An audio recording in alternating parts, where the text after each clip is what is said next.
সম্মানিত ভাইরা, প্রত্যক্ষ এবং পরোক্ষভাবে এই জাতির সবাই সুদের সঙ্গে সম্পর্কিত। আছে না নেই সম্পর্ক? আছে না নাই? আপনি যত বড় পীরে কামেল হন, এদেশের রাষ্ট্রায়ত্ত ব্যাংকগুলো হলো সুদ ভিত্তিক। আপনি যত বড় পীরে কামেল হন, রাস্তায় হাঁটলে আপনি ডান দিকে হাঁটতে পারবেন না, বাম দিকে হাঁটতে হবে। পুরোপুরি ইসলাম মানার একমাত্র পথ সেটা হচ্ছে ইসলামী রাষ্ট্র হয়ে যাওয়া।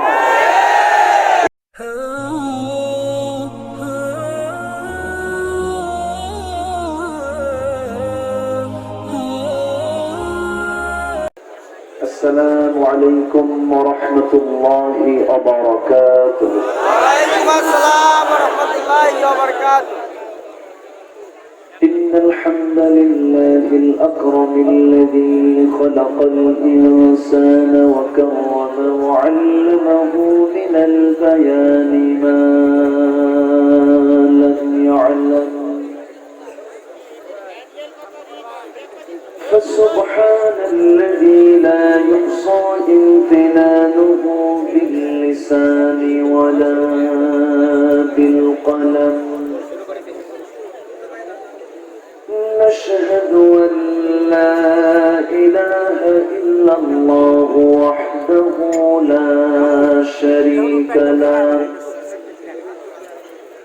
ونشهد أن سيدنا وحبيبنا ومولانا محمدا عبده ورسوله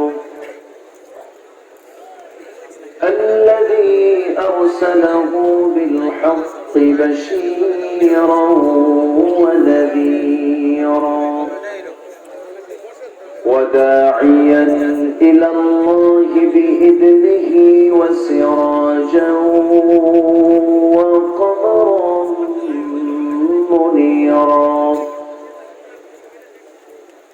فقد قال الله تعالى في كلامه المجيد وفرقانه الحميد: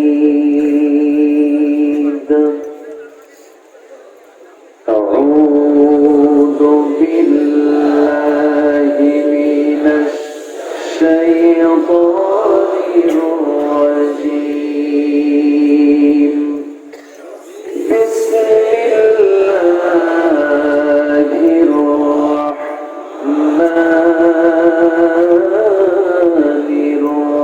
الرحيم.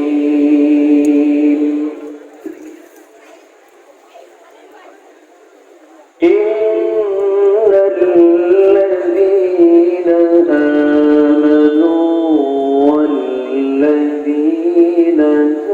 هاجروا وجاهدوا في سبيل الله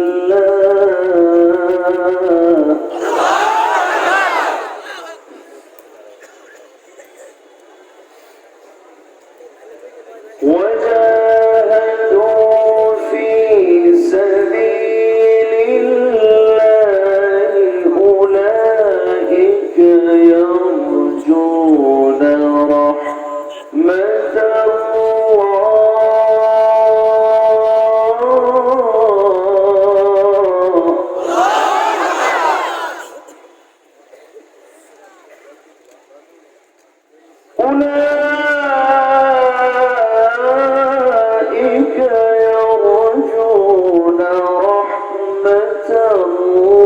الله والله غفور رحيم.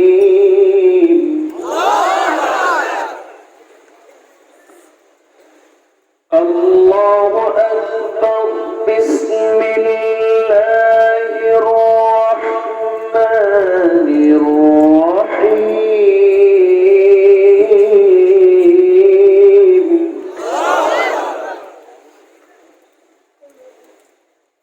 إن الله وملائكته يصلون على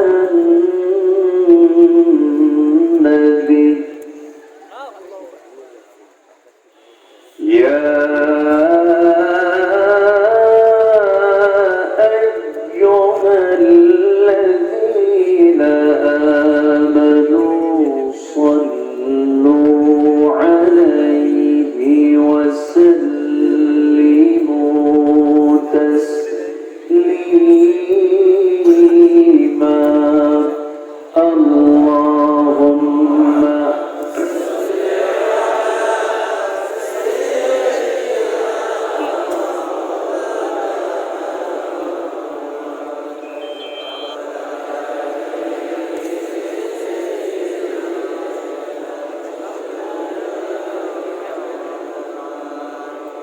মোহাম্মত দিয়ে নবীর প্রেমে মাতোয়ারা হয়ে জবান খুলে উচ্চ আওয়াজে সবাই বলুন আল্লাহুম্মা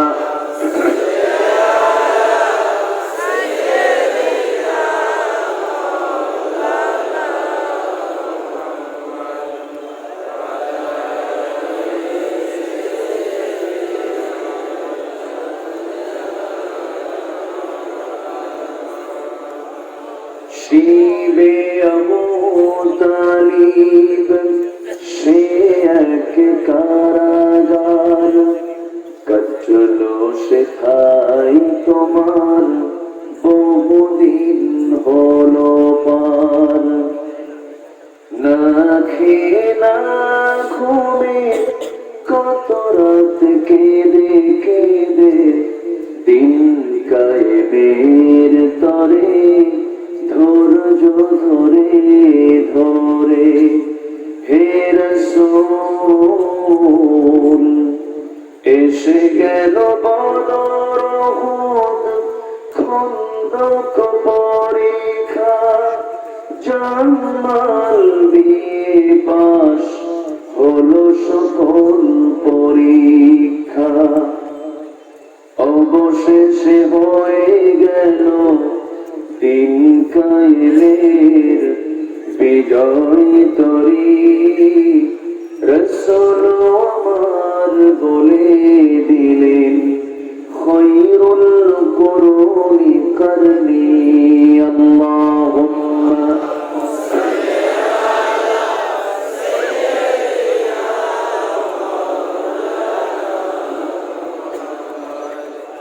ওয়া আলা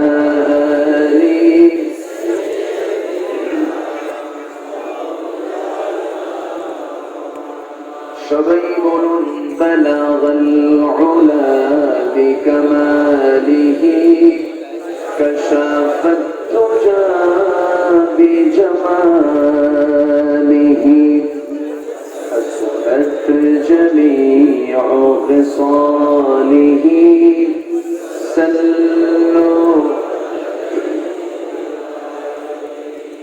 সূরাত ইউসুফ বিদারি حكمة لقمان ما قارئ قرآن باري يهدي لسان ما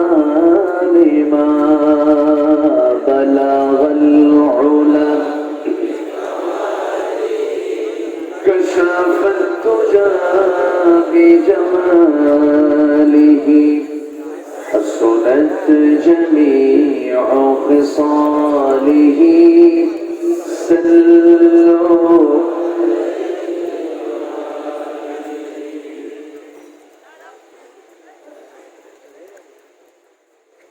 খুলনা অঞ্চলের চুয়াডাঙ্গা জেলার আলমডাঙ্গা উপজেলার ফরিদপুর গ্রামবাসী মাহফিল ইন্তেজামি কমিটি কর্তৃক আয়োজিত 35তম 3 দিনব্যাপী তাফসীরুল কুরআন মাহফিল 2021 সরকারি প্রাথমিক বিদ্যালয় মাঠে অনুষ্ঠিত।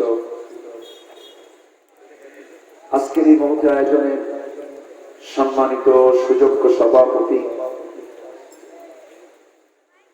বিশিষ্ট ব্যবসায়ী জনাব মীর শফিকুল ইসলাম,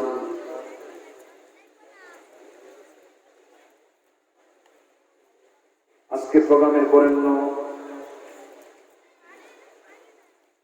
সম্মানিত অতিথি মাননীয় চেয়ারম্যান মহোদয়, আমার পূর্বে কথা বলেছেন নন্দিত আলেমে দ্বীন খ্যাতনামা মুফাসসিরে কোরআন মাওলানা হুসাইন আহমেদ মাহফুজ সাহেব,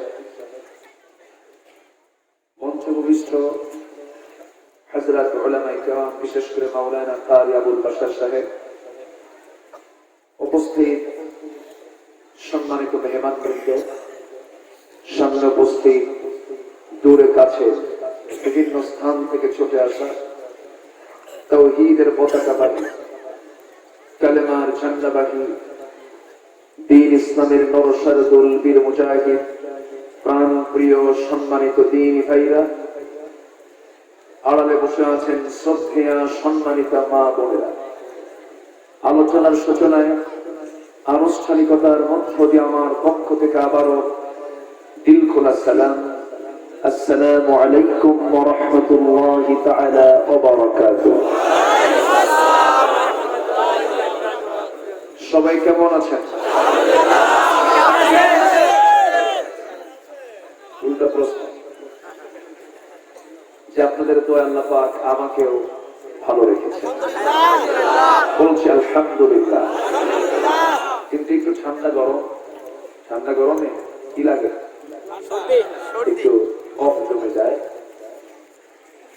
এরপরও আমরা অনেক ভালো আছি, কারণ ইউরোপ আমেরিকা স্থবির হয়ে আছে, গোটা পৃথিবীর অনেক জায়গায় এখনো লকডাউনে আছে, মানুষ চরম একটি সংকটকাল অতিক্রম করছে গোটা পৃথিবী। সেই মুহূর্তে আমরা এখনো অনেক সুস্থ আছি, বলছি আলহামদুলিল্লাহ। চিৎকার মেরে বলছি আল্লাহুম্মা ইন্নী আসআলুকা আল হুদা ওয়াত তুকা ওয়াল আফাফা ওয়াল গিনা। সবাই বলি আল্লাহুম্মা লাকা আসলামতু ওয়া বিকা আমানতু ওয়া আলাইকা তাওয়াক্কালতু ওয়া ইলাইকা আনাবতু ওয়া বিকা খাসামতু। আমরা আল্লাহ তাআলা শুকর আদায় করে দিলাম। সম্মানিত হাজিরিন,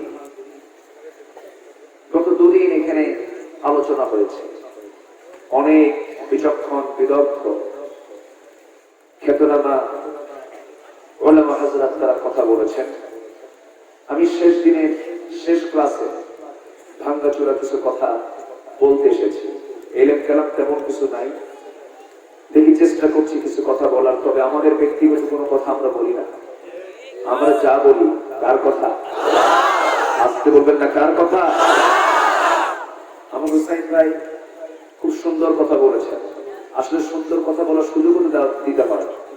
ওনার ম্যাক্সিমাম টাইম এই মাহফিলে শারীরিক দিক লক্ষ্য করার জন্য কিছু কালেকশন করতে হয়েছে। এর মাঝেও তিনি অনেক গুরুত্বপূর্ণ কথা তিনি উপস্থাপন করেছেন। আল্লাহ তুমি তার দীর্ঘ হায়াত দান করো, সুস্থ রাখো, তার কণ্ঠকে দ্বীনের জন্য কবুল করে দাও। সম্মানিত হাজিরিন, আমরা এখানে বসে আছি, এই জমিন একদিন আমার পক্ষে সাক্ষী হয়ে আল্লাহর সামনে দাঁড়াবে। আমরা যেখানে বসে আছি তার চতুর্পাশে ফেরেশতারা আমার আপনার জন্য দোয়া করছে। জোরে বলে সুবহানাল্লাহ। আমরা এমন একটি বরকতপূর্ণ জায়গায় বসে আছি যে জায়গায় থাকলে পরে গুনাহ মাফ হয়ে যায়। জোরে বলে সুবহানাল্লাহ। এই সব বরকতের মূল কারণ কি? মূল কারণ কি? কোরআন। কোরআনের জন্যই এত কিছু আয়োজন। এই কিতাব যদি না থাকতো তাহলে কি আমাদের এই মাহফিল আজকে হতো? হতো না। এই কিতাব যদি না থাকতো আমরা আল্লাহকে চিনতাম, পরকালকে বুঝতাম, রাসূলকে চিনতাম। রাসূল কি সবাইকে দেখতে চান? রাসূলকে সবাই দেখতে চান না? এটা হচ্ছে একটা আয়না। এটা কি আয়না? এই আয়নায় চোখ রাখলে রাসূলকে দেখা যায়। জোরে বলি সুবহানাল্লাহ। এটা একটা আয়না, রাসূলকে দেখার এটা একটা মাধ্যম।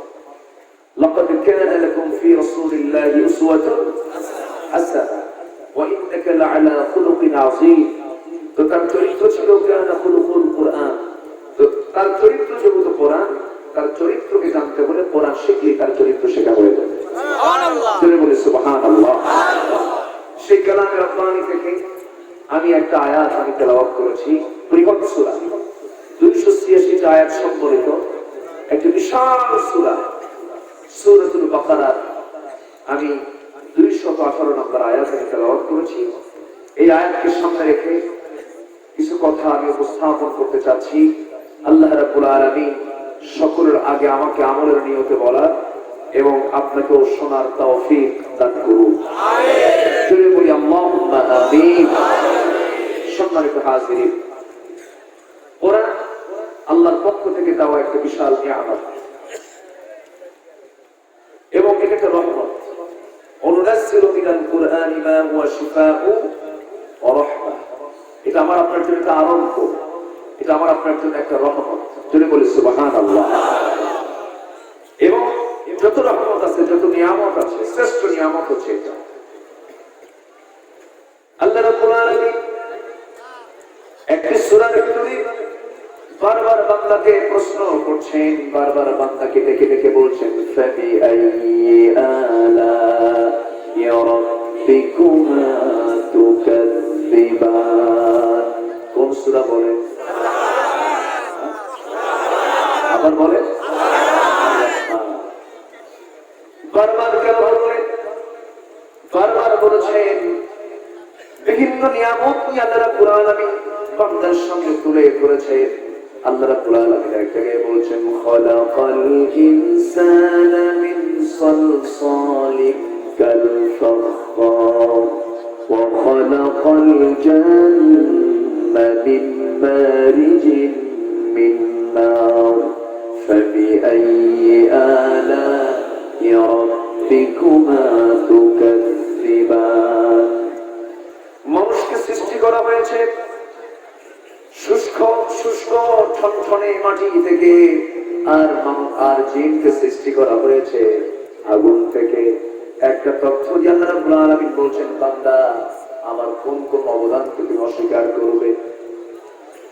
মারাজাল বাহরাইনি ইয়ালতাকিয়ানি বাইনাহুমা বারযাখুল লা ইয়াবগিয়ান ফাবিআইয়ি আলা'i রাব্বিকুমা তুকাযযিবান। আমি দুনিয়ার ভিতরে দুইটা প্রবাহ দিয়ে দিয়েছি, একটা হলো লবণের স্রোত দিয়েছি, আর একটা হলো মিঠা পানির স্রোত দিয়েছি। সমুদ্রের পানিকে ম্যাক্সিমাম লোনা করে দিয়েছি। কার অবদান? আসতে বলবেন না, কার অবদান? সমুদ্রের পানিকে লবণ করা হলো কেন? সমুদ্রের পানিকে লবণ করার হেতু হলো, কারণ হলো এই যে নদী নালা খাল বিলতে বৃষ্টির পানিগুলো বয়ে বয়ে যায়, স্থলভাগের সমস্ত জীবাণুগুলো, ময়লা আবর্জনা গুলো সবগুলো খাল বিল নদী নালা দিয়ে সবকিছু ধুয়ে মুছে সাফ করে দিয়া সমুদ্র দিয়ে এটা পড়ে যাচ্ছে। ওই জায়গার পানি আল্লাহ রাব্বুল আলামিন লবণ না করতেন, পচা দুর্গন্ধ তৈরি হয়ে যেত, পৃথিবীর অক্সিজেনটা দুর্গন্ধময় হয়ে যেত, আবহাওয়াটা দূষিত হয়ে যেত, মানুষের বসবাসের উপযোগী থাকতো না দুনিয়া। আল্লাহ রাব্বুল আলামিন সমস্ত আবর্জনা জীবাণু মুক্ত করার জন্য সমুদ্রের পানিকে মহান রাব্বুল আলামিন লবণ করে দিয়েছেন। জোরে বলে সুবহানাল্লাহ। আবার সেই সমুদ্র থেকে যখন পানি দিয়ে তোলেন, লবণ পানি তোলেন আকাশে, না মিঠা পানি তোলেন? কি পানি? মিঠা পানি তোলেন। লবণ পানি তুললেন না কেন? লবণ পানি তুলতে গেলে দুনিয়ার সমস্ত গাছ গাছালি গুলো মরে যাবে, কোন আবাদ হবে না। আল্লাহ রাব্বুল আলামিন সেই লবণ পানি না তুলে মিঠা পানি তুললেন। আবার আল্লাহ নিজেই বলছেন, লাউ নাশাউ জাআলনাহু উজাজান ফালাউলা তাশকুরুন। আমি যদি লবণ পানি তুলতাম তাহলে তোমরা কেমন করে শুকর আদায় করতে বান্দা? আমি তোমার এমন রব, লবণকে লবণ করে না তুলে মিঠা করে তুলেছি, এক্সট্রা ফিল্টারিং সিস্টেম করেছি। সেই ফিল্টার মেশিন কিন্তু দেখা যায় না, পানির চক্র আকারে আকাশে মেঘ বানায়া তুললেন কে? পানি কে তুললেন? আল্লাহ তুললেন। আমার ভাইয়েরা, এইরকম করে সূরা রহমানের ভিতরে অনেকগুলো নিয়ামতের বর্ণনা দিয়েছেন আল্লাহ রাব্বুল আলামিন। যতগুলো নিয়ামতের কথা বলেছেন এর মধ্যে ফার্স্ট যে বিষয় নিয়ে তিনি কথা বলেছেন সেটা হলো, যারা করেন আমার সঙ্গে ঠোঁট মিলিয়ে মিলিয়ে বলুন, আর-রহমান আল্লামাল কুরআন খালাকাল ইনসানা আল্লামাহুল বায়ান আশ-শামসু ওয়াল কমারু বিহুসবান ওয়ান নাজমু ওয়াশ-শাজারু ইয়াসজুদান। জোরে বলি আল্লাহু আকবার। রহমানকে আল্লাহ, একমাত্র রহমান কে হতে পারে, রহিম কে হতে পারে, গফফার কে হতে পারে, গফুর কে হতে পারে, সত্তার কে হতে পারে, জব্বার কে হতে পারে। সকল গুণ তার মধ্যে আছে। আমার আল্লাহর অনেকগুলো সিফাতি নাম আছে, এর মধ্যে একটা অন্যতম সিফাতি নাম হলো রহমান। আল্লাহ রাব্বুল আলামিন তার গুণবাচক শব্দ প্রয়োগ করে বলেছেন, বান্দা আমি তোর এমন রহমান, আমি তোর এমন দয়ালু। আল্লামাল কুরআন খলাকাল ইনসান, আমি তোকে কোরআন শিখিয়েছি, আমি তোকে কোরআন শিক্ষা দিয়েছি। এটা সবচেয়ে বড় দয়া করে তোর প্রতি আমার দয়া। ও বান্দা, তুই কোরআনের মধ্য দিয়ে জান্নাত চিনবি, জাহান্নাম চিনবি, কোরআনের মধ্য দিয়ে হালাল বুঝবি, হারাম বুঝবি। আল্লাহ রাব্বুল আলামিন অন্য জায়গায় বলছেন, বান্দা তোর কি হলো? আল্লাহ রাব্বুল আলামিন বলেন, আফালা ইয়াতাদাব্বারুনাল কুরআন আম আলা কুলুবিন আকফালুহা। তোমাদের কি হলো? তোমরা এই কিতাবের গবেষণা করো না, অথচ তোমাদের অন্তরে কি তালামার আছে নাকি? কেন গবেষণা করো না? প্রকৃত গবেষক যদি কোরআনের হতে পারো, গোটা পৃথিবীর নেতৃত্ব তোমার হাতে আবার চলে আসবে। ঠিক কি না? আমরা এই কিতাবের গবেষণা থেকে কাছে না দূরে চলে গেছি। কিতাবের গবেষণাও নাই, কিতাবের আমলও নাই। হয়তো বলবেন গবেষণা নাই, কে বলেছে? আলিম ওলামা তো আছে।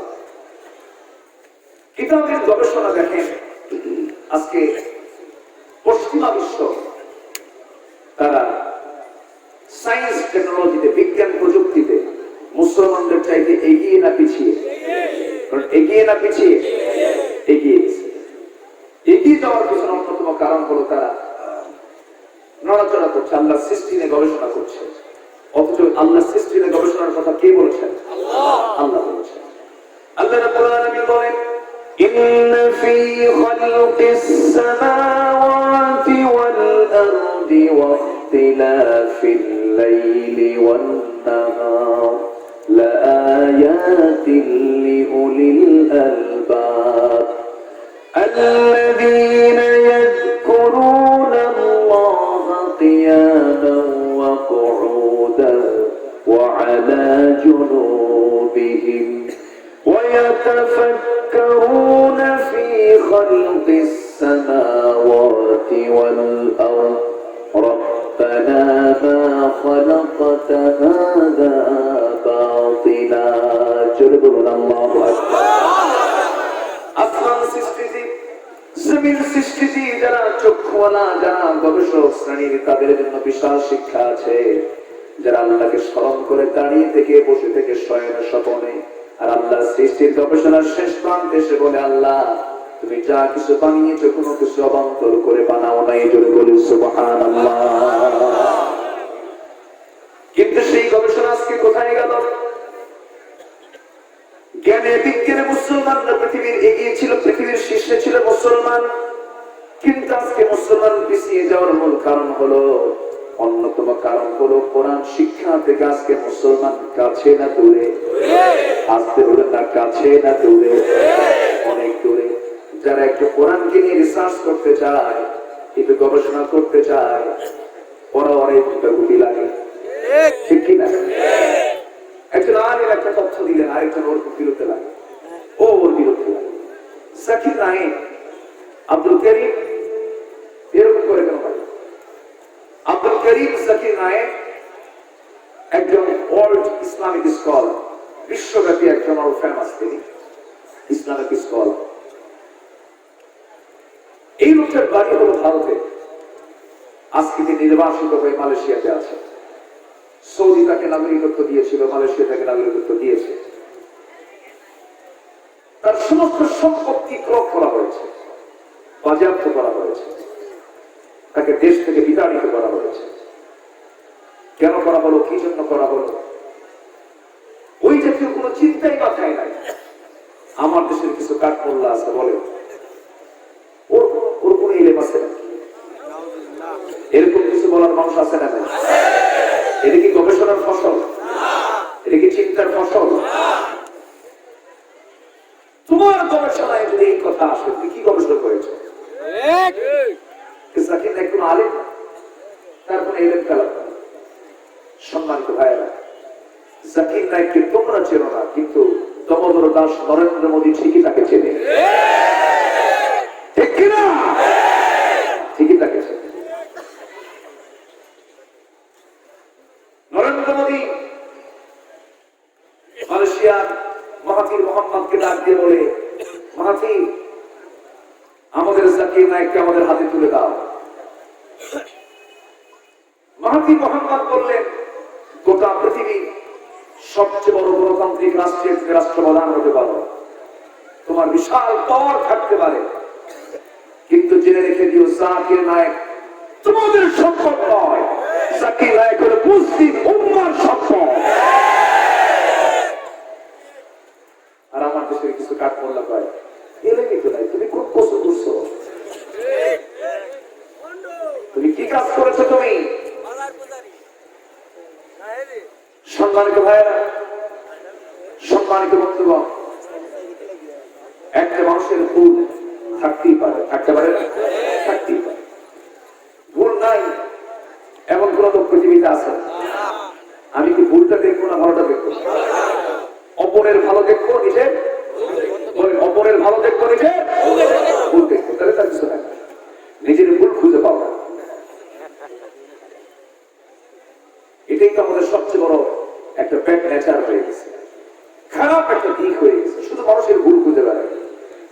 পৃথিবীতে সেই মহামানব যে নিজের ভুল খোঁজে, অপরের ভুল খোঁজে। আমরা নিজের ভুলটা খুঁজবো, জোরে বলি ইনশাআল্লাহ। সম্মানিত ভাইয়েরা, আমাদের গবেষণা কি কোরআন নিয়ে? আমাদের গবেষণা হলো ঈদের নামাজ 6 তাকবীর হবে না 12 তাকবীর হবে? কি গবেষণা? মানে কেসাল লাগানোর জন্য, ভাতৃত্ব নষ্ট করার জন্য, মুসলিম উম্মার ক্রাইসিস সৃষ্টি করার জন্য যত পন্থা আছে না নাই? আছে বলবেন না, আছে না নাই? আপনি মক্কা যান, আপনি মদিনা যান, ঘুরে আসেন, কত টুপি দেখবেন। আফগান টুপি, ইরানি টুপি, মিশরি টুপি, ওমানি টুপি, বাংলাদেশি টুপি, আবার বাংলার ভিতরে আরো টুপি আছে। কথা বুঝতে পারছি? ওই জায়গায় কোনো গন্ডগোল নাই, ওই জায়গায় কোনো ফেরকা নাই। কেউ হাত বুকে বাঁধে, কেউ নাভিতে বাঁধে, কেউ বাঁধি হাত ছেড়ে দিয়ে নামাজ পড়ে, আছে না? হাত ছেড়ে দিয়ে নামাজ পড়ে। আমাকে এক হাজি বলে, হুজুর ওর আবার কি নামাজ? আমি বললাম, তুমি এখানে এসে গন্ডগোল শুরু করবে না, তোমার এখানে এগুলো দেখার দায়িত্ব নেই। এখানে বহু ইমাম আছে, মুফতিরা আছে, তারা এগুলো দেখে। ভুল হলে তারা ধরতো, ভুল নাই ধরে ওরা। এই কথা কি বোঝা গেল? আমার দেশে এগুলো নিয়ে ঘন্টার পর ঘন্টা আলোচনা হয়। এই হচ্ছে গবেষণা, এই কি গবেষণা। সম্মানিত ভাইয়েরা, ইসলাম এবং রাষ্ট্র দুটি যমজ সন্তানের মতো। সুবহানাল্লাহ বলে। ইসলাম রাষ্ট্র নিয়ে কথা বলো, যাকাত নিয়ে কথা বলো, ইসলামিক অর্থনৈতিক ব্যবস্থা নিয়ে কথা বলো, বর্তমান পশ্চিমা সভ্যতা এবং পর্দা এটার উপরে কথা বলো, এই সমস্ত কোন বক্তব্য না। যত বক্তব্য বিভ্রান্ত সৃষ্টি করার জন্য, আছে না নাই? এগুলো করা যাবে না। আমাদের মূল স্রোতে আমাদেরকে আসতে হবে, মূল লাইনে আমাকে আপনাকে আসতে হবে। সম্মানিত ভাইয়েরা, সম্মানিত বন্ধুগণ, কোরআনের সব কিছু আছে না নাই? এই কোরআন গবেষণা করে কোনো নাসা, মহাকাশ গবেষণা কেন্দ্র নাসা আমেরিকায়, তাদের নিজস্ব কোনো আলো নাই। এই তথ্য আমরা কোথায় পেয়েছি? বলেন কোথায় পেয়েছি? কোরআনে। কে পেয়েছে? আল্লাহ। কোরআন তো পড়ি না, বিজ্ঞান বই পেয়েছি আমরা। বিজ্ঞান বই লেখা আছে তাদের নিজস্ব কোনো আলো নাই। বিজ্ঞান বই আমাকে শিখিয়েছে তাদের নিজস্ব কোনো আলো নাই। অথচ এদিকে বিজ্ঞান আবিষ্কার করেছে না কোরআনে আছে? বলেন বলেন। আল্লাহ রাব্বুল আলামিন বলেন, تبارك الذي جعل في السماء بروجا وجعل فيها سراجا وقمرا منيرا অতীব পবিত্রময় সেই মহান সত্তা যিনি আকাশে বহু গ্রহ রাজি সৃষ্টি করেছেন এবং সেখানে আলোকিত প্রদীপ্ত সূর্য তিনি সৃষ্টি করেছেন এবং রাতের আলো বিকিরণকারী চাঁদ বানিয়েছেন। মানে বোঝা গেল চাঁদের নিজস্ব কোন আলো নাই, এই চাঁদের যে নিজস্ব আলো নাই কোরআন ৩,০০০ বছর আগে বলে দিল। আর চাঁদের যে নিজস্ব আলো নাই বিজ্ঞান বই পাইলাম মাত্র ৫০-৬০ বছর আগে। তাহলে এখন বলেন বিজ্ঞানকে আবিষ্কার করেছে না চুরি করেছে? তথ্য নিয়েছে কোন জায়গা থেকে? ওই থেকে কি লেখা আছে কোরআন শরীফের অমুক আয়াতে আছে? তাহলে তথ্য চুরি করছে, দুই ডাবল সোর্স। আমার ভাইয়েরা, চুরির কথা বলবো না, কারণ কোরআন তো শুধু মুসলমানদের জন্য নয়, সবার জন্য এটার কল্যাণ পাবে, সবাই এটার দ্বারা কল্যাণ প্রাপ্ত হয়ে যাবে। সূর্যের আলো কি মুসলমান শুধু পায় না, সবাই পায়। কোরআন কার জন্য? হুদাল লিন্নাসি ওয়া বাইয়িনাতিন মিনাল হুদা ওয়াল ফুরকান। গোটা পৃথিবী মানবতার জন্য একটা হেদায়েতের পথ, সবার জন্য কোরআন। সূর্য যেমন সবার জন্য, কোরআন তো সবার জন্য। যে জনপদে কোরআন মানবে সেই জনপদে রহমত নাজিল হয়ে যাবে। জোরে বলে সুবহানাল্লাহ। আমার ভাইয়েরা, আমার আল্লাহ শুধু মুসলমানদের রব তিনি নন, আমার আল্লাহর পরিচয় হলো, সবাই বলো আলহামদুলিল্লাহি রাব্বিল আলামিন আর রহমানির রহিম মালিকি ইয়াউমিদ্দিন ইয়্যাকা না'বুদু ওয়া ইয়্যাকা নাস্তাঈন ইহদিনাস সিরাতাল মুস্তাকিম সিরাতাল লাযীনা আন'আমতা আলাইহিম গায়রিল মাগদুবি আলাইহিম ওয়ালাদ-দাল্লিন। এরপরে আরো জোরে, আরো জোরে। সূরার নামটা কি বলেন? ফাতিহা। ফাতিহা মানে হলো বেনার কোরআনের ভূমিকা। নামাজ যেমন সূরা ফাতিহা ছাড়া হয় না, কোন আলোচনাও কিন্তু সূরা ফাতিহা ছাড়া জমে না, ঠিক কি না? সূরা ফাতিহার মধ্যে মজা আছে না নাই? আছে। সূরা ফাতিহার দুটো অংশ, একটা অংশ হলো প্রশংসা আর একটা অংশ হলো দোয়া। আলহামদু থেকে শুরু করে নিয়ে মালিক ইয়াউমিদ্দিন পর্যন্ত হলো প্রশংসা। বান্দা আল্লাহর প্রশংসা করছে। আল্লাহকে, আল্লাহকে যিনি রব্বুল আলামিন, আল্লাহকে যিনি রহমান, আল্লাহকে যিনি রহিম, আল্লাহকে যিনি মালিক ইয়াউমিদ্দিন। আল্লাহ তাআলা প্রশংসা দিয়ে 3টা আয়াত শেষ হয়ে যাওয়ার পর বান্দা বলতে চায় আল্লাহ তাআলা ইয়্যাকা না'বুদু ওয়া ইয়্যাকা নাস্তাঈন। কেবলমাত্র শুধুমাত্র একমাত্র ইবাদত করি তোমার কাছে সাহায্য চাই। এই যে প্রার্থনা আমরা করলাম, এই প্রার্থনা যারা করবে তারা বলে ইমানদার। তারা কি? ইমানদার। এই প্রার্থনা শেষ করে মসজিদ থেকে বের হওয়ার পরই মাথা খারাপ হয়ে গেছে, সুদের কারবারি কিছু নামাজি আছে না নাই?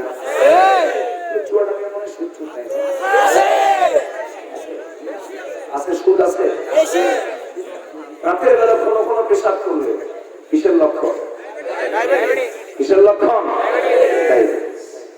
60 বছর পার হলে বাম স্তনে নিচে ব্যথা করলে এটা কিসের লক্ষণ? Heart problem. ডাক্তার বলে দিল আপনার তো কোনো কোনো পেশা, খবরদার চিনি খাবে, চা খান চিনি ছাড়া, যা লাগে লাগবে। এই কথা কি বলতো? চিনি ছাড়া চা কি মজা লাগে? আপনার বুকের বাম পাশে ব্যথা, অসম্ভব, আজকের থেকে আপনার গরু গোশত খাওয়া যাবে না।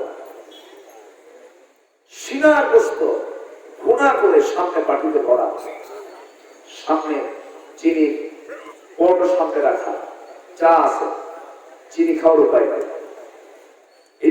ওনার গরু গোস্তের একদম সিনার গোস্ত গুলো মোনা করে রাখছে, জিব্বা লাফা। কথা বুঝলেন নাকি?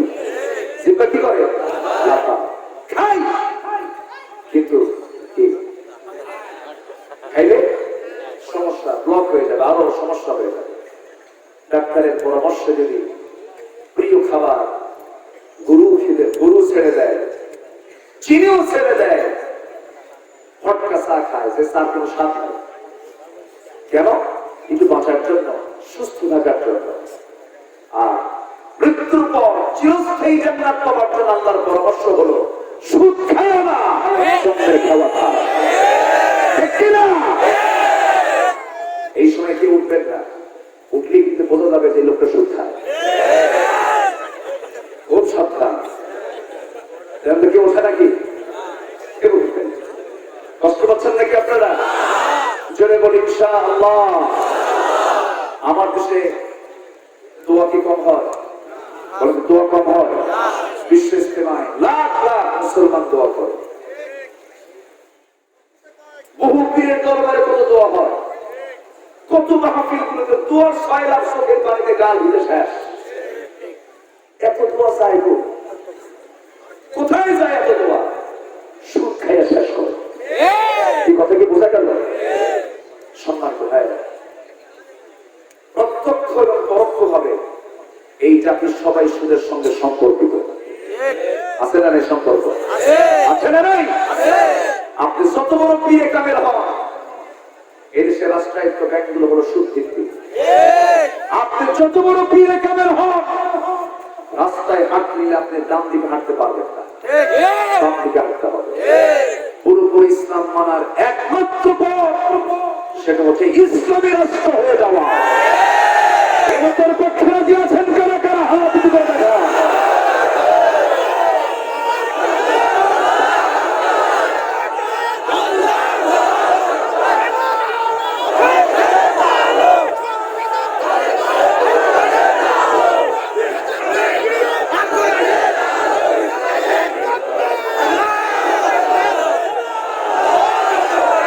আল্লাহ সবার হাতকে কবুল করুন, জোরে বলি আমিন। গতকাল পালন হয়েছে আন্তর্জাতিক নারী দিবস। আন্তর্জাতিক নারী দিবস। কেন এই দিবস পালন হলো? নারীদের অধিকার প্রতিষ্ঠার জন্য। আল্লাহ কি অধিকার প্রতিষ্ঠার জন্য একদিন দিয়েছেন? একদিন দিয়েছেন? নারীকে ইসলাম ঠকিয়েছে না অধিকার দিয়েছে?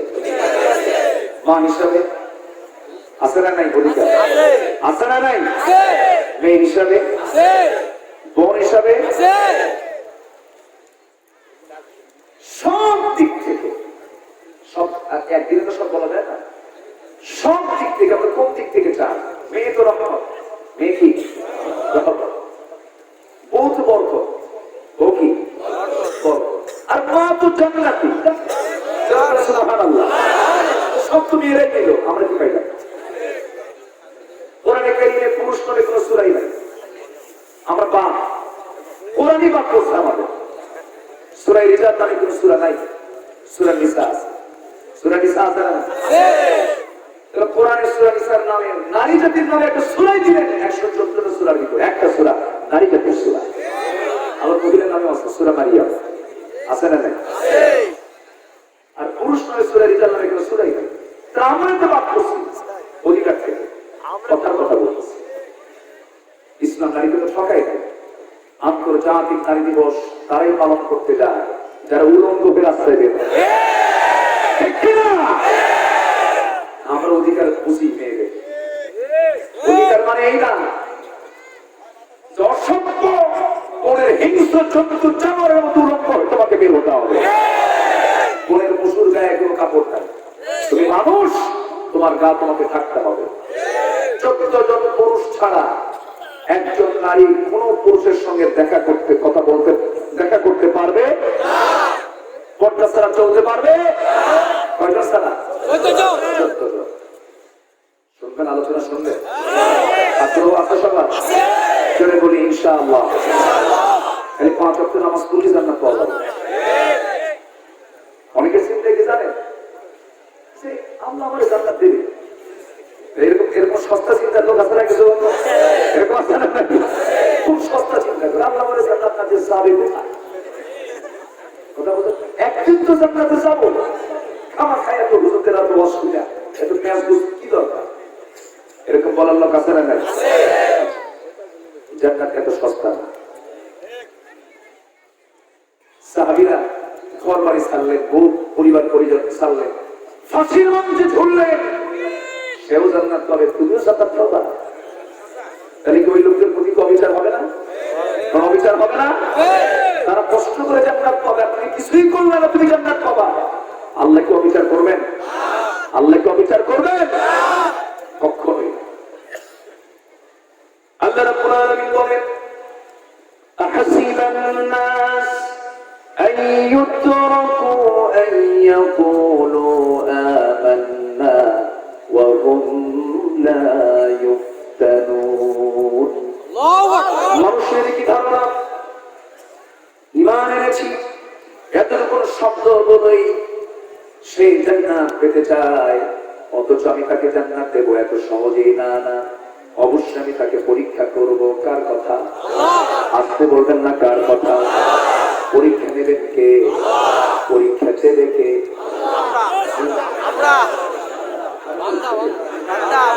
আমরা দেব না পরীক্ষা? আমরা পরীক্ষা দেব, আল্লাহ পরীক্ষা নেবেন।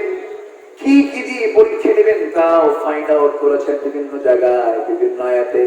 ওয়ালানাবলুওয়ান্নাকুম বিশাইইম মিনাল খাউফি ওয়াল জু'i ওয়া নাকসিম মিনাল আমওয়ালি ওয়াল আনফুসি ওয়াস সামারাত ওয়া বাশশিরিস সাবিরিন। জোরে বলি আল্লাহু আকবার। ভয়ের দ্বারা, ক্ষুধার দ্বারা, জীবনের দ্বারা, সম্পদের ক্ষয়ক্ষতির দ্বারা আমি তোমাকে পরীক্ষা করব। সেই পরীক্ষা আমরা ফেল করতে চাই না, পাস করতে চাই। সেই পাস যদি করতে চাই, পাস করতে হলে কি কোন কিতাব লাগবে? কোরআন লাগবে। পরীক্ষার জন্য তো সিলেবাস দরকার। 1 নম্বর সিলেবাস হলো কোরআন, নাম্বার 2 সিলেবাস হলো হাদিস। এই দুইটা সিলেবাস আমাকে নিয়ে চলতে হবে, দুটি কিতাব নিয়ে আমার চলতে হবে। পরীক্ষা আমি পাস করে ফেলবো। কিন্তু দেখবেন মাঝে দেখা যায়, মাঝে মাঝে দেখেন কি সুন্দর স্লোগান, আল্লাহর ফোন রসুলকে দিয়া, রসুল গেছে আল্লাহ গেছে গায়েব ভাইয়া। তুমি যেখানেই থাকো না কেন, আমি আল্লাহ আছি। আরো কি কয়? আল্লাহ গায়েব হয়ে গেছে। আবার সাপার স্লোগ দেখছে, সাপা মারি। সম্মানিত ভাইয়েরা, কিছু অসত্য আছে না নাই বলেন? আছে না নাই? সব কথা সহ্য করবো, ঈমান পরিপন্থী কোনো কথা বললে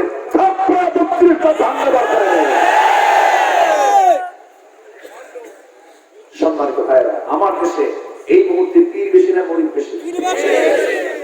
বলেন তো, পীর বেশি, মরিদ কম। পৃথিবীর এমন কিছু দেশ আছে যে দেশের জনসংখ্যাও এত না, যে সংখ্যা আমার দেশের পীর। মালদ্বীপে গেছিলাম, মালদ্বীপ 1 লাখ মানুষ। আর আমার দেশে আমি গত বছর না তার আগের বছর মানিকগঞ্জে এক মাহফিলে গেলাম। এক গ্রামে মাহফিল, বলা বড় হুজুর যে গ্রামে মাহফিল আসছে এই গ্রামে 350 পীর। তো বললাম যে আমাকে দাওয়াত দিলেন কেন? হুজুর একটা নামাজ পড়ে না। কি কথা কি বোঝা গেল? একটা নামাজ পড়ে। ব্রাহ্মণবাড়িয়া একটা গ্রামের নাম 3 লাখ পীর। গ্রামের নাম কি? 3 লাখ। তাহলে এখন চিন্তা করেন আমার দেশে কত পীর, সালাপি, তেলাপি, আওলাপি, ল্যাংটাপি, বিড়াল শাহ, গাদা শাহ, কুত্তা শাহ, ঘোড়া শাহ। এই নোংরামিগুলো আছে। সম্মানিত ভাইয়েরা, এগুলো হলো ঈমান ধ্বংস করার কারখানা। এদের কাছে আমরা যাব? আজকে বলবেন না যাব। ঢাকাতে এক বেদর মরছে, এক দুষ্ট মরছে, বিশাল বড় কোটা, এত বড় পেট, 220 কেজি ওজন, ছোট মোটা হাতি। জাহান্নামের নরকী। ঠিক কি না? সম্মানিত ভাইয়েরা, সম্মানিত বন্ধুগণ, সবার আগে আমাদের জান্নাতের পুঁজি আমাদেরকে তালাশ করতে হবে। আমরা জান্নাতের পুঁজি আজকে নিয়ে যাবো, জোরে বলি ইনশাআল্লাহ। এক নাম্বার পুঁজি, পুঁজি মোট তিনটা। কয়টা? তিনটা। এক নাম্বার পুঁজি হলো ঈমান। এক নাম্বার পুঁজি কি? ঈমান যদি এসে যায় পরিপূর্ণ, তাহলে আর কোনো সমস্যা নেই। হযরত টং টং শাহ এর মাজার, হযরত টং টং শাহ রাহমাতুল্লাহ আলাইহির মাজার। এটা কোথায়? কোথায় গেছে? আচ্ছা, এই তো অফিসের নাম বকনা শাহ মাজার। বকনা শাহ সেটাকে নিজের চলে গেছি, লেখা আছে হযরত বকনা শাহ মাজার। বকনা দিয়ে কি করে? এই তো হচ্ছে অবস্থা। এই ওঠে কারা? উঠতেছে কেন? মাদ্রাসার ছাত্র ও শিক্ষকের সিগন্যাল পেয়ে গেছে। উপায় নাই, শিক্ষক শুধু যদি ইঙ্গিত দেয় কিয়ামত হয়ে যাবে, থাকবে না। এটা হলো আদব। এটা কি আদব? কলেজে কি তাই আছে? শিক্ষক যদি বাবা এগুলো করিস না, সাবধান হও, এটা ফেলাবো কিন্তু। ঠিক কিনা? মাদ্রাসায় কি আদব আছে? মাদ্রাসায় আদব আছে না নাই? কেন কেন কেন? কিসের জন্য? আজকে কোরআনের মঞ্চে মাইক টান দেওয়া হবে। আজকে কত বেয়াদবি করা হচ্ছে। আমরা তো চুপ থাকি, আমরা তো কথা বলি না। সঙ্গে সঙ্গেই প্রতিবাদ করা দরকার। যেখানেই বাধা সেখানেই প্রতিরোধের প্রাচীর করে তুলতে হবে। আছেন কারা কারা? হাত উঁচু করে।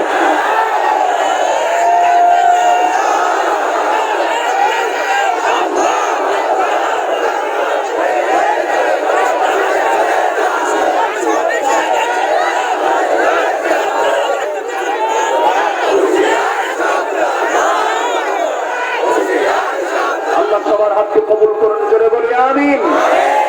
আরো জোরে আমিন। দেখেন কত সুন্দর আমার ডান পাশে বসে আছেন, সুন্দর চেয়ার, ভদ্র চেয়ার, কত বিনয়। কয়েকদিন আগে আমার মাহফিল ছিল লড়াই, মাশরাফি বিন মুর্তজা, তার বাপ ইয়াসিন সহ মাহফিল উপস্থিত। কত নরম বিনয়ী তারা। গতকালকেও আমার এক মাহফিলে প্রশাসনের অনেক বাইরে বসেছিলেন, তারা আলোচনা শুনলেন। কিন্তু কিছু শৃঙ্খলা আছে, দুষ্ট গরুর চাইতে একটা যদি দুষ্ট হয় গোয়াল শেষ। সবগুলোকে কি করে 10 গরু পারে একটার সাথে। এই জন্য দুষ্ট গরুর চাইতে শূন্য গোয়াল ভালো। এগুলোকে একটু শক্ত শাসন করা দরকার। দরকার আছে না নাই? কিন্তু বলবেন কেন? শাসন করবে কে? শাসন করার লোক আম বাগানে আম চুরি করার জন্য একটা ছেলে ঢুকছে, গাছে উঠছে। বাগানের মালিক দিকে বলে, এই ছেলে তুমি তো সাহস কম রাখো না, আমার বাগানে তুমি আম চুরি করতে আসছো, তুমি কাজ ছেলে গো, থামো, তোমার আব্বার কাছে বিচার দেবো। তোমার বাবার নাম কি? মুস্কি মুস্কে হাসো।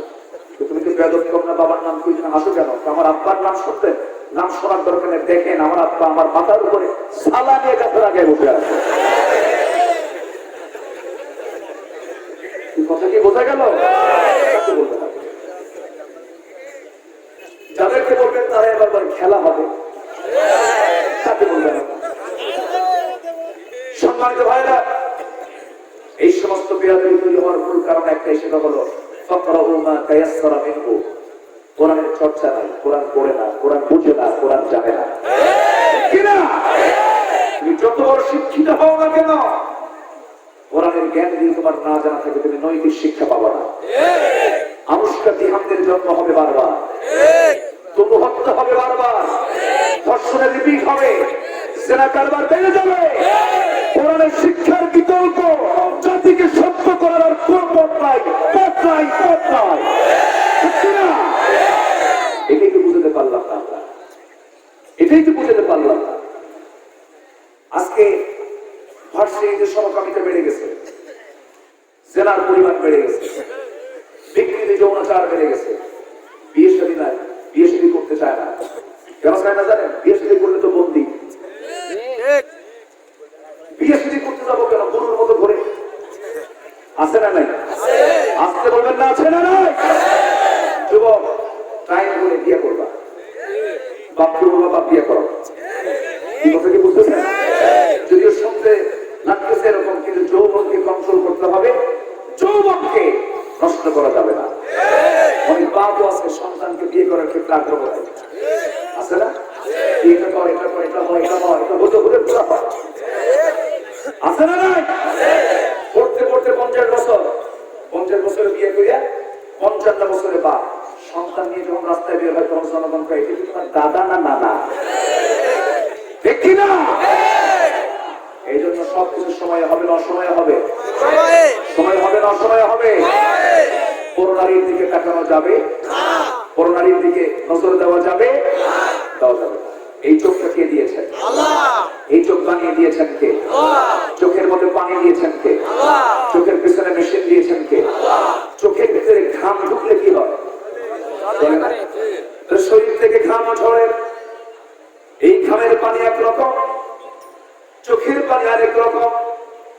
আবার আল্লাহ রাব্বুল আলামিন আমার দেহের ভিতরে রক্তগুলো সেকে সেকে বের করতেছেন, পেশাব আকারে সবগুলো বের করে দিচ্ছেন পেশাবের লাইট দিয়া। আমাদের বডির ভিতরে 2টা করে কিডনি দিয়েছেন আল্লাহ পাক। প্রত্যেকটা কিডনির ওজন করেছেন মাত্র 200 গ্রাম।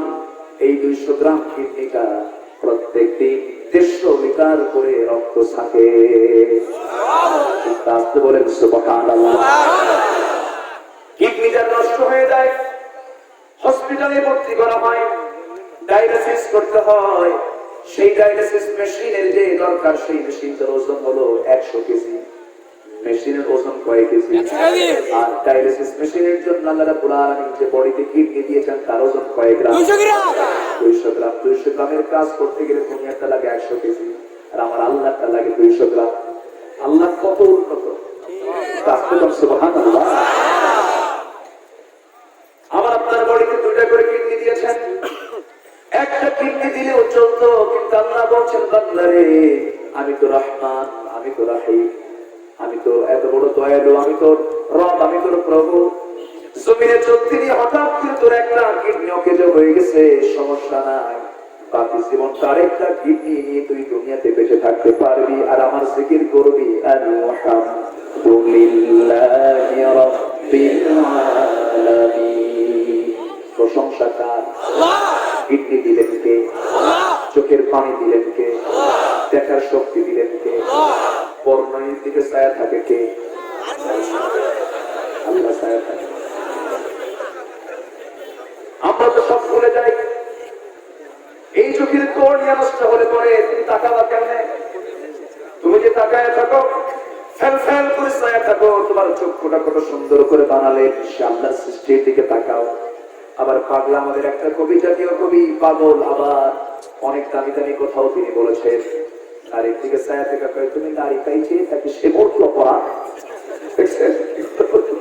কবি মানুষ তো উল্টা পাল্টা মাঝে মাঝে একটু বলতে, অপরাধ তো হবে।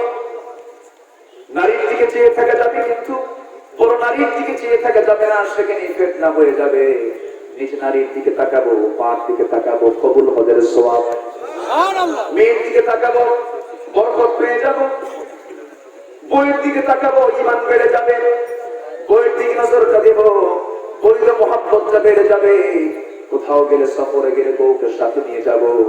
বউর সঙ্গে যদি সফরের সাথে সাথে চলে যায়, সে শুধু আমার পাহারাদার হবে না, সে ঈমানের পাহারাদার হয়ে যাবে। বউটা সাথে চলে যাবে। আমি যখন চলবো, আমার ক্ষমতা নাই কোন বড় নারীর দিকে আমি ছায়া থাকবো, কারণ পাশে তো বড় তারকা দাঁড়ায় আছে। ও হলো মস্ত বড় বড় বড় দারোগা। আমি অন্য কোন নারীর দিকে ছায়া থাকবো যখন, ওই সময় আমার স্ত্রী যদি এই নজরটা দিয়ে ফেলে, খবর আছে না নাই বলেন? হয়তো হঠাৎ করে 30 সেকেন্ড তাকাইছি, কিন্তু ওই সময় বউ কিছু না বললো, 3 দিন পর্যন্ত অ্যাকশন থাকবে, ঠিক কিনা? এই জন্য আমার নবীজি কোন সফরে যখন যেতেন, বউকে সাথে নিয়ে যেতেন, তিনি পরিবারকে সাথে নিতেন। এমনকি হজ জীবনে একবার করেছেন, হজের সফরে রাসূল আম্মা জান আয়েশাকে সাথে নিয়েছেন। উহুদের ময়দানের মতো কণ্ঠকাকীর্ণ যুদ্ধের ময়দানেও আমার নবী আল্লাহ আয়েশাকে সাথে নিয়ে চলে গেছেন, কারণ বৌদ্ধ হচ্ছে ইমানের পাহারাদার। এই জন্য বিয়ে করার ক্ষেত্রে কোরআন শরীফের হুকুম আছে না নাই? ফানকিহু মা তাবা লাকুম মিনান নিসা মাসনা ওয়া সুলাসা ওয়া রুবা। তুমি তোমার ইচ্ছা মতো বিয়ে করে নাও, তোমাকে বিয়ে করতে হবে, কারণ বিয়ে না করলে আমার বান্দাগুলো পয়দা হবে কেমনে, আমার জিকির করবে কেমনে? সুবহানাল্লাহ। বিয়ের সঙ্গে সন্তান আছে না নাই? আমার ভাইয়েরা, আমার বিয়ের কথা, বিয়ের নামে কিন্তু কোনো সূরা নাই, কিন্তু তালাকের নামে আছে না নাই? মানে তালাকের জটিল ব্যাপার। তালাক না হলে তো বিয়ে করা যাবে না। তালাক না হলে ওই মহিলাকে বিয়ে করা যাবে? এটা নিয়ে পেঁয়াজ এখন আছে না নাই দেশে? আছে না নাই? কে যেন আরেকজনের বউ নিয়ে আসছে নাকি? সবাই তো বাধা। তাহলে দেখেন, আল্লাহ জানেন যেরকম পেঁয়াজ লাগতে পারে, বিয়ের সময় পেঁয়াজ লাগে না। মানে কি বলে, বিয়ে তো করতে হবে, বিয়ে করবে, কিন্তু বিয়ের সময় অবৈধ যেন সম্পর্ক না হয়, আল্লাহ পাক তালাক নামে একটা সূরা দিয়ে দিলেন। তালাক, বিয়ে নামে সূরা নাই, কিন্তু তালাক নামে সূরা আছে। তালাক না হওয়া পর্যন্ত ওয়াল মুতাল্লাকাতু ইয়াতারাব্বাসনা বিআনফুসিহিন্না সালাসাতা কুরু।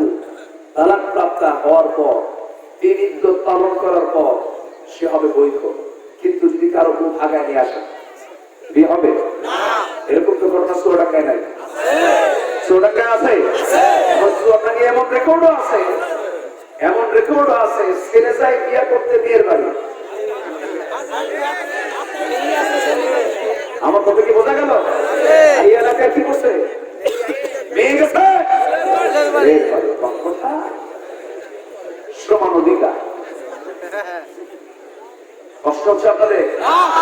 আপনি ভাবতেছেন হুজুর কোনো খবর রাখে না, সব এলাকার কম কিছু খবর তো আছে। সম্মানিত ভাইরা, জান্নাতের পুঁজি হলো 3টা। কয়টা বলেন?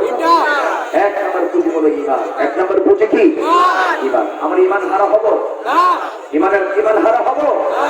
কিন্তু ঈমান হারা যখন হয়ে যায়, ইউসবিহু মুমিনান ওয়া ইমসি কাফিরান, এমন একটা সময় আসবে যে সময় সকালবেলা ঈমানদার হবে, বিকেলবেলা কাফের হয়ে যাবে।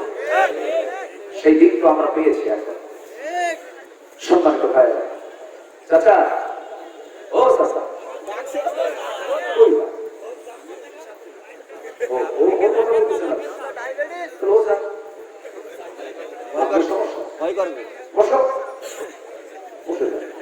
কষ্ট পাচ্ছেন আপনারা?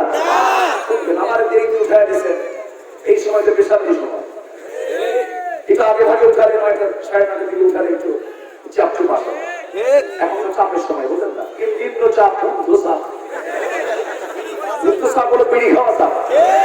মাথা ঘোরে বিড়ি না খেলে, মাথা ঘোরে, ব্রেন কাজ করতেছিল, ওয়াজ বুঝি না, ঠিক হবে। এরকম আছে না নাই? কি জান মারে, ওরে বাপরে বাপ, আছে না নাই? বিড়ি খাওয়া যাবে না, তামাক খাওয়া যাবে না, পান খান।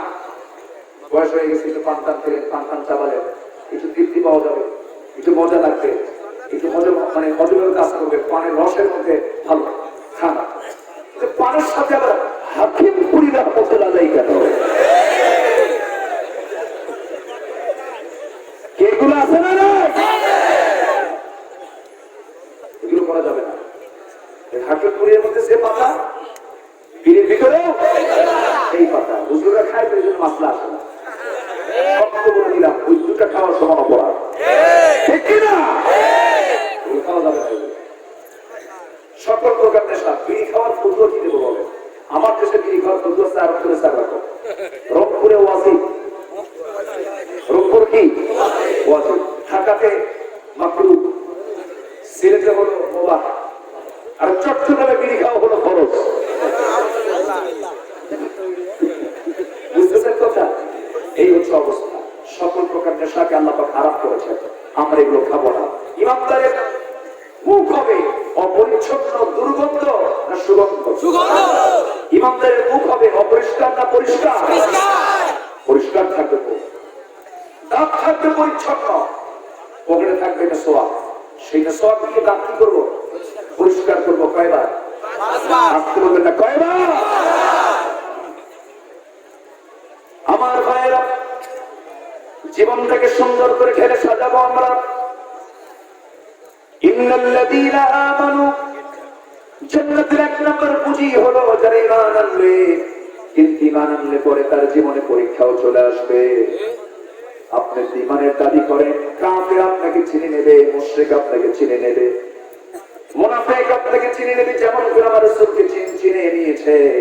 আমার নবীর দাওয়াতের জিন্দেগিকে ধ্বংস করার জন্য কত মাস্টার প্ল্যান তার হাতে নিয়েছে। নবীর জীবনকে চিরতরে নিশ্চিহ্ন করার জন্য কত মাস্টার প্ল্যান নিয়েছে। আমার নবীজি নবুয়তের আগ পর্যন্ত সবার কাছে তিনি ভালো ছিলেন, আল আমিন ছিলেন, আস্তানাদের ছিলেন, সবাই তাকে ভালোবাসত। যখন তিনি বলে ফেললেন লা ইলাহা ইল্লাল্লাহ মুহাম্মাদুর রাসূলুল্লাহ, এই কালিমার কথা যখন বলে ফেললেন, এক শ্রেণী মুখ কালো করে ফেললো, বললো মুহাম্মদ তুমি এগুলো কি শুরু করলা? রাসূলকে প্রপোজ দেওয়া শুরু করলো, প্রলোভন দেওয়া শুরু করলো, কোনো কাজ হলো না। আমার নবী এক পর্যায়ে বলেই ফেললেন, শোনো মক্কার নেতারা, তোমরা আমাকে তোমাদের পথে ফিরানোর জন্য চেষ্টা করছো, কিন্তু সেই পথ তো কোনো পথই না, ওই পথে আমি যাবো না। তোমরা আমার ডান হাতে দুর্লভ সেই সূর্য, বাম হাতে দুর্লভ সেই চন্দ্র যদি এনে দাও, আমি যে ঈমান এনেছি সেই ঈমান থেকে, সেই ইসলাম থেকে আমি এক চুল পরিমাণ নড়ব না। যেটা বলি সুবহানাল্লাহ। ইন্নাল্লাযীনা আমানু, ঈমান যারা আনবে তারা কখনো কুফরের দিকে যাবে না, তারা কখনো নিফাকের দিকে যাবে না, তারা কখনো জুলুমের দিকে যাবে না, তারা কখনো ফুসুকের দিকে যাবে না, তারা কখনো ফুজুরের দিকে যাবে না। ওই সমস্ত বান্দাগুলো কি করবে? আল্লাহ বলছেন, বান্দা আমি তো অফার দিচ্ছি জান্নাতে, তুই কি করবি? ইন তাজতানিবু কাবাইরা মা তুনহাউনা আনহু নুকাফির আনকুম সাইয়্যাতিকুম ওয়া নুদখিলকুম মুদখালান কারীমা। তুমি যদি বড় বড় গুনাহগুলোকে যদি বর্জন করতে পারো, তোমার জীবনের ছোটখাটো গুনার দিকে আমি আল্লাহ নজরই দেব না, মাফ করে দেব। সুবহানাল্লাহ। ছোটখাটো কোনো গুনার দিকে আমি তাকাবোই না। ছোটখাটো তুমি গুনাহ করেছো, এই দিকে আমার কোনো নজর থাকবে না। বড় বড় গুনাহ তুমি ছেড়ে দাও। এই বড় বড় গুনার মধ্যে আল্লাহ রাসূল বলেন, আলা মুনাব্বিউকুম বিআকবারিল কাবাইর, আমি কি তোমাদেরকে বড় বড় কিছু গুনার কথা বলবো নাকি? ও সাহাবীরা তোমরা শুনতে নাকি? আলা মুনাব্বিউকুম বিআকবারিল কাবাইর, এক নম্বর হলো আশরিকু বিল্লাহ, উকুকুল ওয়ালিদাইন, কাউলুস যুর। এক নম্বর হলো আল্লাহর সঙ্গে শিরিক করা। সেই শিরিক করা তো মনে হয় আমার দেশে নাই, আছে। আসতে বলবেন না, আছে না নাই? আমার দেশে শিরিকের মোহর আছে না নাই? আছে। আমার ভাইরা, শিরকের কাছে যাওয়া যাবে না, বিদআতের কাছে যাওয়া যাবে না, আল্লাহ ছাড়া কারো কাছে মাথা নত করা যাবে না। আমার নবী কারো সেজদা নিয়েছেন নাকি? আমার নবী কারো দ্বারা কোনো সেজদা গ্রহণ করেছেন নাকি? সেজদা গ্রহণের কোন সিস্টেম যদি থাকতো, আজকে যেরকম দরবার গুলোকে হয়, সেজদার কথা যদি থাকতো, পৃথিবীর সবচেয়ে বেশি সেজদা পেতেন আমার নবী মুহাম্মদ সাল্লাল্লাহু আলাইহি ওয়াসাল্লাম। আমার নবীর জীবনে কারো দ্বারা তিনি সেজদা তো দূরের কথা, আমার নবীজি যখন দেখতেন কেউ সম্মানে দাঁড়ায় গেছে, বসায় দিতেন। নবীজিকে কেউ সহজে খেদমত করতে পারতো না। আমার নবীজির পিছনে কেউ এইরকম খেদমতের জন্য শুধু টানাহেসরা করতো না, সুযোগে পেত না, বরং আমার নবীজির উল্টার মানুষের খেদমত করেছেন। যেরকম সুবহানাল্লাহ। হযরত আনাস তার বড় প্রমাণ।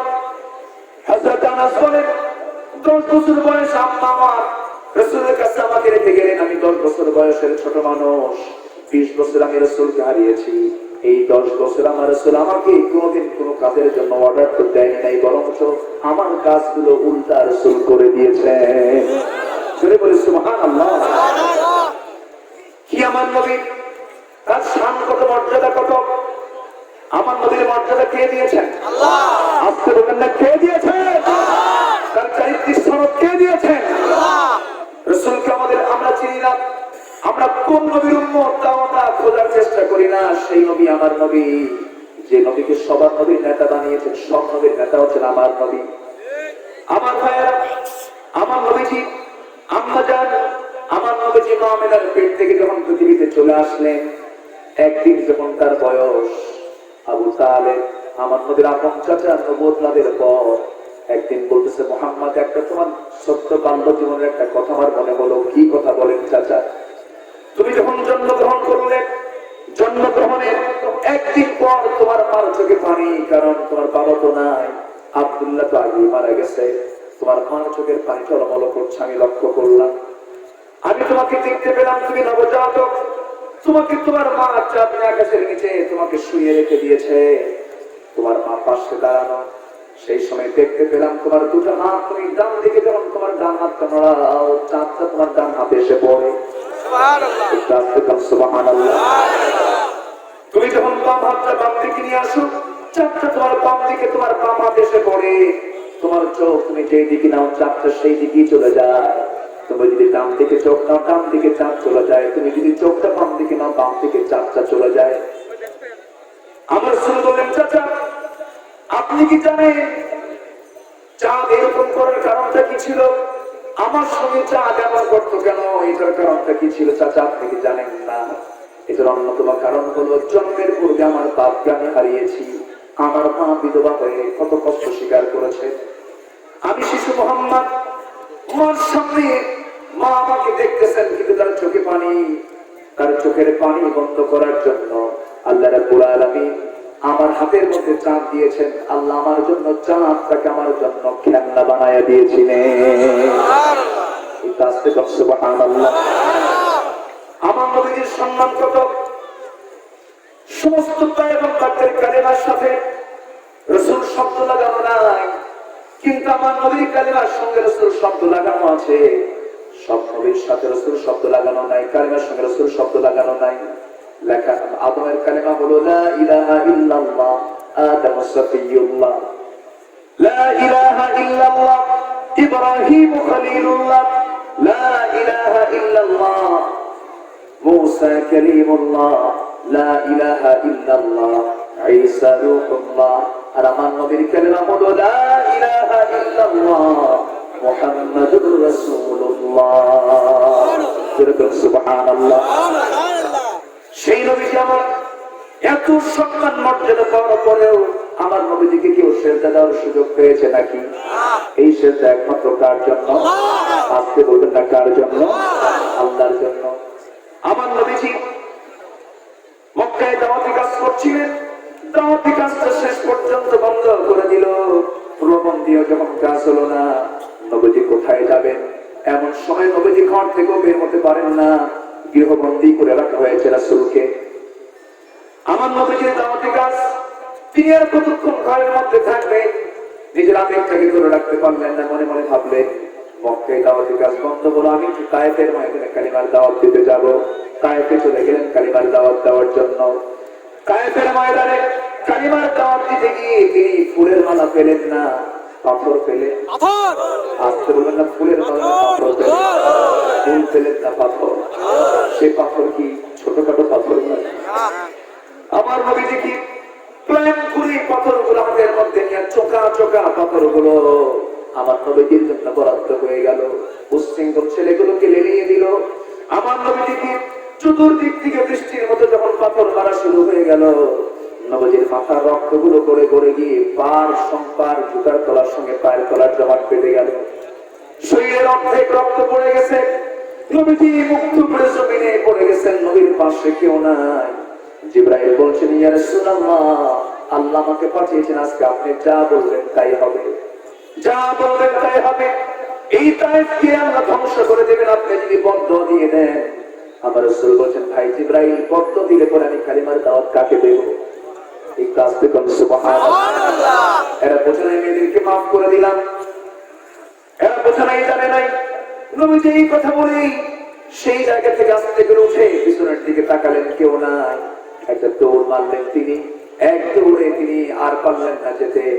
সামনে একটা আঙ্গুর বাগান পেলেন, আঙ্গুর বাগানের মধ্যে ঢুকে গেলেন। আঙ্গুর বাগানের মধ্যে ঢুকে গিয়ে আর তিনি দাঁড়ায় থাকতে পারছেন না। শরীর থেকে প্রচুর রক্তক্ষরণ হয়েছে। এইদিকে 3 দিন তার পেটে কোনো খাবার নাই। আমার নবীজির পেটটা পিঠের সঙ্গে লেগে গেছে। নবীজি আর পারলেন না দাঁড়ায় থাকতে, স্থির থাকতে পারলেন না, মুখ টুকরে জমিনে পড়ে গেলেন। সেন্সলেস হয়ে থাকলেন কিছুক্ষণ সময়। ওই আঙ্গুর বাগানের একজন কেয়ারটেকার তত্ত্বাবধায়ক, এক ইয়াং যুবক দূর থেকে লক্ষ্য করতেছে কে যেন ওই জায়গায় চিত হয়ে পড়ে আছে। সামনে গিয়ে দাঁড়ায় দেখে এত সুন্দর ফুটফুটে চেহারা, এত সুন্দর চেহারা মানুষ দুনিয়াতে তো আর নাই। আমার নবীজি এত সুন্দর চেহারার দিকে তাকায় সেই যুবক মনে মনে চিন্তা করে এই লোকটার কি হয়েছে, দেখি তো কিছু করা যায় নাকি। দয়া হলো আঙ্গুর বাগান থেকে কিছু আঙ্গুর পেরে নিয়ে কয়েক টোকা আঙ্গুর পেরে নিয়ে হাতে চিপে চিপে মোটে মোটে এক গ্লাস রস বানায়া নবীকে আস্তে করে ডাক দিচ্ছে, এই যুবক তুমি ওঠো, এই যুবক তুমি ওঠো। নবীজিকে আস্তে করে টেনে তুলে নিয়ে বলতেছে এই যে এক গ্লাস আঙ্গুরের রস তোমার জন্য বানিয়েছি, এটা পান না করলে তুমি মরে যাবা, তোমার গায়ে কিছু নেই, প্রচুর রক্তক্ষরণ হয়েছে। নবীজি হাতগুলো কাঁপে, হাতের মধ্যে গ্লাসটা হাতের মধ্যে নিলেন। আমার নবীজি কাঁপতে কাঁপতে গ্লাসটা হাতের মধ্যে নিয়ে বিসমিল্লাহ বলে খেলে, বিসমিল্লাহ বলে খাওয়ার পর নবীজি একটু মুস্কি একটা হাসি মারলেন। কয়েকদিন খান নাই, 3 দিন 3 রাত খান নাই। নবীজি আমার সেই আঙ্গুরের রসটা খেয়ে দিয়া মিটি মিটি করে ওই যুবকের দিকে তাকায়া বেশ কিছুক্ষণ পর বলে, যুবক তোমার নাম তো আব্বাস তাই না? আব্বাস মনে মনে চিন্তা করে আমার নাম আব্বাস, এই লোকটাকে বললো কে? ওই লোকটা আমাকে দেখলো না কোনোদিন, আমি তাকে দেখলাম না কোনোদিন, আমার নামটা বললো কেমনে? এবার বলছে, যুবক আমার নাম আব্বাস, তুমি চিনলা কেমনে বলো তো আমাকে? তুমি কোনোদিন দেখেছো নাকি? না দেখি নাই। তোমার গ্রামের বাড়ির নাম হলো নিনোয়া, তোমার গ্রামের বাড়ির নাম হলো নিনোয়া। যুবক আশ্চর্য হয়ে বলে, নামটা বলে দিল, গ্রামের নামটা বলে দিল। এবার বলতেছে, যুবক যে গ্রামে তোমার জন্ম সেই গ্রামেই জন্ম নিয়েছেন আল্লাহর পয়গম্বর ইউনূস আলাইহিস সালাতু ওয়াস সালাম। এই কথা বলার সঙ্গে সঙ্গে ওই যুবক আব্বাস আরো আশ্চর্য হয়ে বলতেছে, ইতিহাসে দেখি আবার জানে আমার গ্রামে আল্লাহর নবীর জন্ম, এই লোকটা জানলো কেমনে? এবার বলতেছে, যুবক আমার গ্রামে আল্লাহর পয়গম্বরের জন্য এই কথা তোমাকে কে বলে দিল? নবীজি মুস্কি হাসি মেরে বলছে, যুবক তুমি যার সামনে দাঁড়িয়ে কথা বলছো তুমি তাকে চেনো নাই মনে হয়। একজন নবীর কাছে তার একজন নবীর খবর থাকতেই পারে। সুবহানাল্লাহ, জোরে বলুন সুবহানাল্লাহ। ওরে আব্বাস তুমি কার সামনে দাঁড়িয়ে কথা বলছো তুমি টের পাও নাই? আমার ভাইয়েরা, আমার বন্ধুগণ, এই কথা শোনার সঙ্গে সঙ্গে আব্বাস বলে ফেলতেছে, আপনি জান্নার নবী এক কেবল বুঝতে পারলাম। এই কথা চিন্তা করে সে ছিল খ্রিস্টান, খ্রিস্টানি কায়দায় আমার নবীজির 2 পায়ের দিকে 2 হাত নিয়ে সেজদা দিয়ে তাকে ধন্য করবে। নবীজি চট করে তার 2টা হাত শক্ত করে ধরলেন, শক্ত করে ধরে নিয়ে বুকের সঙ্গে বুক লাগায় দিয়ে বলছেন, তুমিও বান্দা আমিও বান্দা, তুমিও বান্দা আমিও বান্দা, তুমিও বান্দা আমিও বান্দা। শুধু একটা পার্থক্য, সেটা হলো তোমার কাছে ওই আসে না, আমার কাছে ওই আসে। প্রত্যেক পয়গম্বরকে 3টা করে গুণ আল্লাহ রাব্বুল আলামিন দিয়েছেন। 1 নম্বর হলো মুআজিজা, নাম্বার 2 হলো ওহী, নাম্বার 3 হলো হুসনে খুলক, সুন্দর চরিত্র আল্লাহ পাক দিয়েছেন। মুআজিজা দান করেছেন, আরেকটা ওহী দিয়েছেন। এছাড়া বান্দার ভিতরে আর কোনো তেমন তফাৎ নাই। আমার নবীজির গায়ে চিমচি মারলে চিমচি লাগতো। আমার নবীজি দুঃখ পেলে তিনি কাঁদতেন, আমার নবীজি রক্ত ঝরিয়েছেন, তিনি চোখের পানি ফেলে ফেলে কেঁদেছেন। আমার ভাইয়েরা, আমার বন্ধুগণ, সেই বিশ্বনবী তার আসন থেকে সেজদা গ্রহণ করলো না। আজকে যে সমস্ত দরবারে সেজদা গ্রহণ চলে, পিটায়া হাত পা ভেঙে ফেলা দরকার, ঠিক কিনা? কোন কবরে ফুল দাও? যে নেতার কবরে ফুল না দিলে নেতা হওয়া যায় না, ওই দল করা যাবে না, ঠিক কিনা? ইমান বিক্রি করে খাবা? ইমান ধ্বংস করবা? ইমান ধ্বংস করা যাবে না। জান্নাতের কুসি 1 নম্বর হলো ইন্নাল্লাযীনা, আসেন শেষ করে দিই নাকি? শেষ করে দেব? 1 বছর পরে পাইছি হুজুর। 1 বছর পরে পেয়েছেন?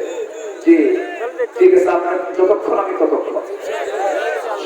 সবাই আমাকে সময় দিবেন তো? ইনশাআল্লাহ বলি ইনশাআল্লাহ। হ্যাঁ, বছরের আসার পর্যন্ত প্রয়োজন হবে, এতক্ষণ কথা বলতে পারবো? আমাকে সব রাতেই কথা বলবো। আপনি আজকে শুনলেন, কালকে হয়তো শুনতেন না, কিন্তু আমার কালকে শোনাতেই হবে। না গেলে বলে, হুজুর আমি যদি বলি ভাই আমি অসুস্থ হতে যেতে পারবো না, হুজুর অসুস্থ হওয়াজ করা দরকার নেই, তবু বসে থাকবে। আমাদের কোনো ছুটি মুটি নাই,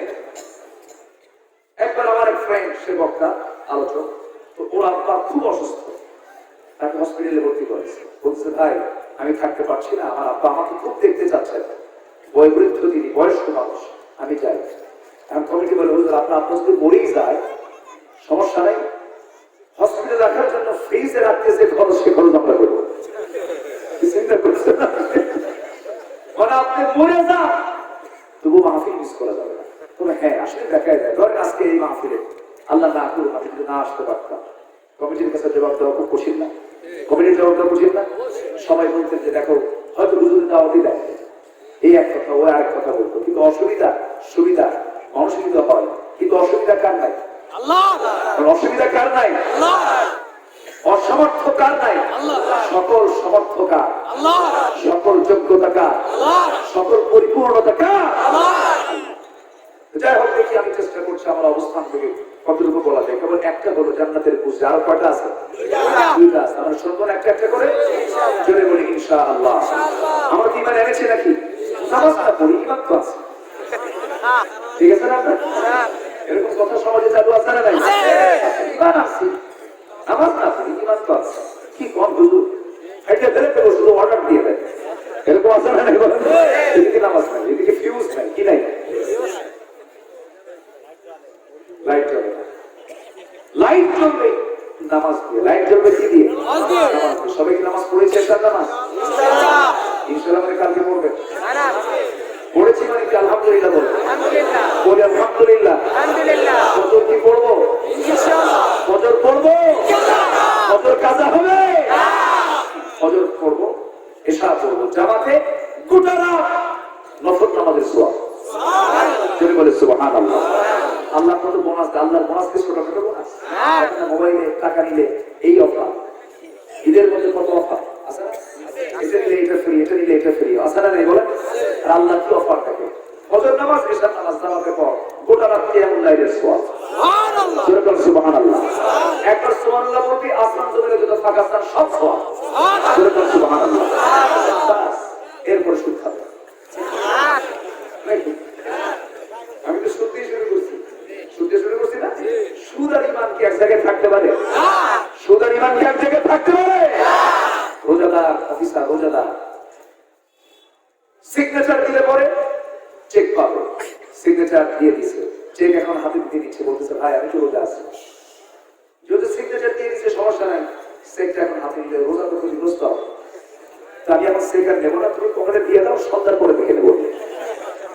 কি আমার কথা কি বোঝা গেল? এটার নাম কি? এটার নাম কি? কে করছে এটা? ঘুষ বলে কি জানেন? হ্যাঁ না আরেকটা বলে হাদিয়া হাদিয়া হাদিয়া, চা খাওয়া, চা খাওয়া, মিষ্টি মিষ্টি খাওয়া। সম্মানিত, আচ্ছা বিভিন্ন নাম আছে সম্মানিত ভাই। আবার এরকম বলে দেখেন কাজটা করলাম আমরা তো পেয়েই থাকি, আসলে এরকম কথা আছে না? যিনি নির্দিষ্ট বেতন চাকরি করে, নির্দিষ্ট বেতন তাকে দেওয়া হচ্ছে, নির্দিষ্ট বেতনের পর কোন কাজের জন্য যদি সে অন্য কোথাও থেকে নিয়ে নেয় অতিরিক্ত, এটার নাম কি হবে? কারণ কাজ না করলে তো এই টাকা দিত না, ঠিক কিনা? এটার নাম কি হবে? ঘুষ। এই ঘুষ তো আমার কাছে নাই, আছে আছে, ঘুষ আছে। ঘুষের কাছে যাওয়া যাবে না, সুদের কাছে যাওয়া যাবে না, আমরা যাবো না। জোরে বলি ইনশাআল্লাহ, আর জোরে বলি ইনশাআল্লাহ। আপনি খুশি হয়ে আপনার প্রতিবেশীকে, আপনার নিজের ভাইকে, নিজের চাচাকে আপনি খুশি হয়ে হাদিয়ে দিতে পারেন, 1 কোটি টাকাও দিতে পারেন, এতে কোনো নিতেও সমস্যা নাই, দিতেও সমস্যা নাই। কিন্তু আপনি যখনই কোনো চাকরিতে আছেন, কোন দায়িত্বে আছেন, এই কাজ করলে পরে আমার তাকে দিতে হবে, তখন এটা খুশির পর্যায়ে চলে যাবে। আল্লাহ এগুলো থেকে আমাদেরকে বাঁচান। আসতে পারে না, আরো যদি আল্লাহুম্মা আমিন। নামাজ থেকে বের হয়ে জমির আইন ছেলে ছেলে আছে না? চুয়াডাঙ্গা তো আছে। আপনাদের চুয়াডাঙ্গার ভাষাটা খুব ভালো লাগে আমার, জানেন? খুব ভালো লাগে আপনাদের ভাষাটা। যখন আপনারা কথা বলেন তখন আমি চিন্তাই পড়ে যাই যে আমার কোনো ভুল হচ্ছে কিনা। আপনাদের ভাষার মধ্যে এত সৌন্দর্য আছে, এত এত গহনা, বাংলাদেশের কোথাও এত সুন্দর গহনা দিয়ে বাংলা ভাষা নাই। বলি আলহামদুলিল্লাহ। কোথাও পাবেন না এত সুন্দর ভাষায় কথা বলা। কুষ্টিয়া করে এটা মেহেরপুর না চুয়াডাঙ্গা তো আপনি কুষ্টিয়া শহরের ভাষা আনতে পারেন ঠিক আছে না কুষ্টিয়ার সঙ্গে এখানকার মিল আছে মিল নাই কুষ্টিয়া অনেক টানে আবার ওই দিকে যদি ওই খোকসার দিকে যান তোমার দিকে আরেকটু টানে আর যদি পদ্মা পার হন না খেয়েছে আরো কি কথা কি বুঝলেন আচ্ছা তো এই টানা শুরু হয়ে গেল কিন্তু এই বেল্ট চুয়াডাঙ্গা মেহেরপুর যশোর এই লাইনটা কুষ্টিয়া একটু ভিন্ন এই লাইনটা নদীয়ার সঙ্গে লাগানো নদীয়া পাশে নদী আছে নদীয়ার সঙ্গে লাগানো হওয়ার কারণে এই ভাষাটা খুবই সুন্দর বলি আলহামদুলিল্লাহ এই এলাকার ভাষার জন্য বিখ্যাত বিষয়ের জন্য ভাষার জন্য বিখ্যাত যশোরের মধ্যেও একটু প্রবলেম আছে খেয়ে খাওয়ার পরে যাব খেপ পরে যাব কি কি বলে খেপ পরে যাব এই কথা কি বুঝলাম একটু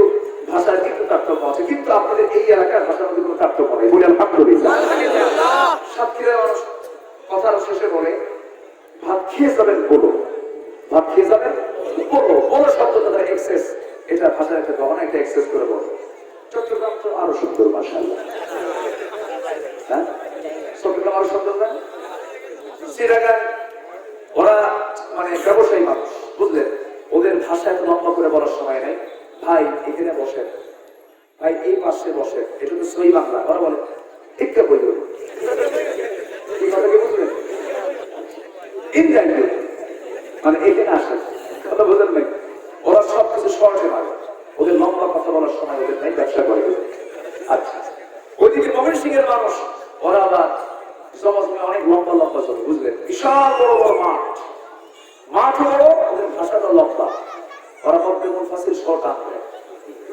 মধ্যে মুনফাসিল এবং মধ্যে মুত্তাসিল দুটাই আছে ভাত খাইবাই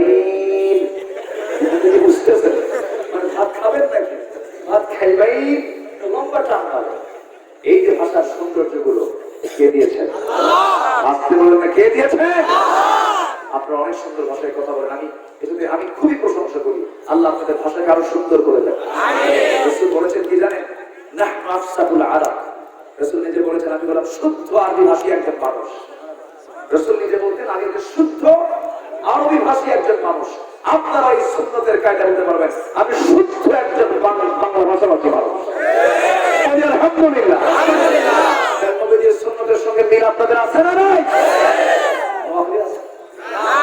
পানি কি করে পানি কি আল্লাহ পাক আল্লাহ পাক হ্যাঁ যাই সম্মানিত ভাইরা ইমানের খুঁটি কথা বলেছিলাম তিনটা নাম্বার 1 হলো আমরা কি আনবো নামাজ বাদ দেবো জমির আইন ছেড়বো মিথ্যা সাক্ষী দেবো মিথ্যা সাক্ষী আমার দেশে আছে না মিথ্যা সাক্ষী আছে না তোমার মিথ্যা সাক্ষীর বদৌলতে তুমি মিথ্যা সাক্ষী দিয়েছ এই কারণে যারা মানবতার জীবন যাপন করছে যারা জুলুমের শিকারে যার শিকার কারণে যারা বন্ধুত্ব জীবনে আছে তোমার নামাজ তোমার হজ কবুল হবে না এই মিথ্যা সাক্ষীর কারণে তোমাকে জাহান্নামে নিক্ষিপ্ত করবেন আল্লাহ তাআলা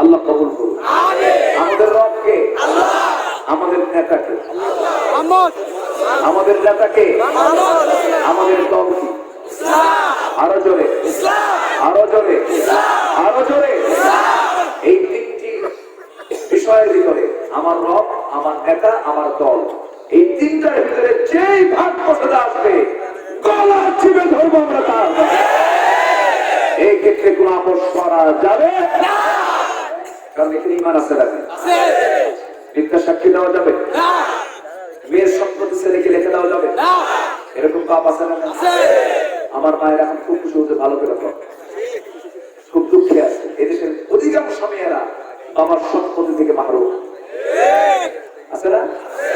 চুয়াডাঙ্গাও আছে না নাই? অধিকাংশ মেয়েরা বাবার সম্পত্তির ন্যায্য পাওনা পায় না, অনেকেই পায় না। হজে হজ করতে যাবে, হজের আগ দিয়া মেয়েদেরকে ডাক দিয়ে বলে, মা হজে যাচ্ছে, ফিরবো কিনা, বুড়া মানুষ কোমর নড়ে না, একটা মাত্র ছেলে, তোমার 6টা মেয়ে, মরে গেলে তো তোমার অংশ পাবা, এখান থেকে নিয়ে যাবা। অংশ পেলে কিন্তু ধ্বংস হয়। দেখছেন কি ক্ষতি হয়? অংশ পেলে কি হয়? কিরকম জালিম এগুলো, হ্যাঁ? এগুলো বলার লোক আছে না নাই? অংশ পেলে ধ্বংস হয় না? অংশ নেওয়া ফরজ। অংশ নেওয়া কি ফরজ? বলে যে অংশ নিলে কিন্তু ধ্বংস হয়। মা দিও না, মা আমি তোমার বাপ, তোমার যে অংশটা তুমি তোমার ভাইয়ের হাতে, তোমার ভাইয়ের নামে একটু লিখে দিও। ওর কি হজ কবুল হবে? ওর হজ কবুল হবে? আমার মায়ের আমার আলোচনা আজকে খুব খুশি, হুজুর ভালো করে বলে। আমার ভাইয়েরও দোষ আছে, আমাদের ভাইয়ের দোষ আছে না? বাপ মরে গেছে, ভাইয়ের কি করে জানেন? আলমডাঙ্গার পৌরসভার যে জায়গাগুলো, ওই জায়গাগুলো সব ভাইরা লেখে নেয়, ভাইরা নিয়ে নেয়, নিয়ে এমন কিছু জায়গা রাখে যে জায়গাগুলো বেচাও হবে না। কি কথা কি বুঝতে পারল? ওই জমিগুলো করে বোনদেরকে বলে, বোন ওগুলো নিয়ে নেয়। কথা বোঝাতে? ওগুলো নিয়ে নে। এই যে জুলুমটা করলে ইমান আছে? ইমান আছে? বান্দার হক নষ্ট করলে তার ইমান ঠিক থাকবে পারে। ইমান নিয়ে কথা বললো আর বহু কথা হয়ে যাবে। রাত তো বেশি হয়ে গেছে, 12টা বাজে, 12:30 বাজে, 12:15 বাজে। ওয়াল্লাযীনা হাজারু, যারা হিজরত করবে কার পথে? আমরা কার পথে হিজরত করব? হিজরত করার লোক আছে না নাই? দেশ ছাড়া আছে না? ঘর ছাড়া আছে না? বিছানা ছাড়া আছে না? বিছানায় ঘুম হয় না এমন লোক আছে না নাই? ফিলিস্তিনের দিকে তাকান, চেচনিয়ার দিকে তাকান, বসনিয়ার দিকে তাকান, আফগানিস্তানের দিকে তাকান। কত মুজাহিদরা ত্যাগ স্বীকার করেছে, হিজরত করেছে। আমরা হিজরতের চিন্তা মাথায় আনবো। যদি এরকম বিপদ আসে আমরা ধৈর্য ধরবো কার উপর? আল্লাহ। ওয়াজাহাদু ফি সাবিলিল্লাহ, যারা জিহাদ করবে কার পথে? আল্লাহ, আল্লাহর পথে। তাহলে আগে ঈমান, এরপর হিজরত, এরপরে জিহাদ। এই তিনটা যদি কাজ হয়ে যায়, আল্লাহ বলেন উলাইকা ইয়ারজুনা রাহমাতাল্লাহ, আশা করা যায় এরাই হবে আল্লাহর রহমত প্রাপ্ত বান্দা। যেরকম সুবহানাল্লাহ। আমরা কার রহমত প্রাপ্ত বান্দা হতে চাই? রহমত পেলে গুনাহ মাফ আছে না নাই? ক্ষমা আছে না নাই? জান্নাত আছে না নাই? আল্লাহ কবুল করুন। আমিন। সবার বাড়িতে মা বোন আছে, কেউ উঠবেন না, একটু বসেন, আর একটু সময় বসেন। অনেক মা বোন আসছেন আজকে মাহফিলে। আমি মা বোনদের উদ্দেশ্য করে কিছু কথা বলতে চাই। ভাইরাও শোনেন। ভিতরের পর্দা হচ্ছে মেইন পর্দা। মামাতো ভাই, খালাতো ভাই, চাচাতো ভাই, ফুয়াতো ভাই, দুলা ভাই দেখা করে জায়েজ? দেখা করে জায়েজ? এগুলোর সঙ্গে দেখা করা যাবে? চাচাতো ভাইয়ের বাড়ি নিজের বাড়ি থেকে দূরে না কাছে? কাছে। এই জন্য চাচাতো ভাইয়ের সঙ্গে পর্দা করা কম জরুরি না বেশি জরুরি? বেশি জরুরি। এখানে ফেটটা কম না বেশি? বেশি। ভাই বোন, কিন্তু ভাই বোন হলে কি হবে? দেখা করা জায়েজ? নাই। আচ্ছা কেন? দুলা ভাইয়ের সঙ্গে? দুলা ভাইয়ের সঙ্গে দেখা করা যাবে? দুলা ভাই কি শালীদেরকে হুন্ডা নিয়ে ঘোরে? চুয়াডাঙ্গায় ঘোরে? আলমডাঙ্গায় ঘোরে? কুষ্টিয়া ঘোরে? সেনাইদা ঘোরে? মহেশপুর ঘোরে? কেন করে জানেন? পর্দার বিধান নাই। পর্দার বিধান নাই। শালীকে নিয়ে দুলা ভাই ঘুরতেছে, সামনে চলতেছে, হুন্ডা স্টার্ট দিয়েছে। শালী এখন মনে মনে চিন্তা করে যে দুলা ভাই তো আমার বড়, আমার শ্রদ্ধেয় দুলা ভাই, গায়ের সঙ্গে গা লাগলে কেমন হয়? একটু দূরেই বসে, দূরে বসে থাকে, মাঝখানে একটা গ্যাপ রাখে, যেন দুলাভাইয়ের গায়ের সঙ্গে যেন আমার গাটা যেন না লাগে, না যেন টাচ হয়। দুলাভাই এমন ব্রেক মারে সাথে যায়, এক ব্রেকে গ্যাপ পূরণ করে। আছে না নাই?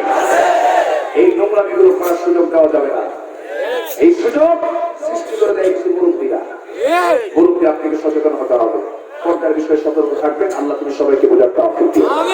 আসুন, আমরা কাল বিলম্ব নয়, আমরা চাইবো কার কাছে? আল্লাহর কাছে।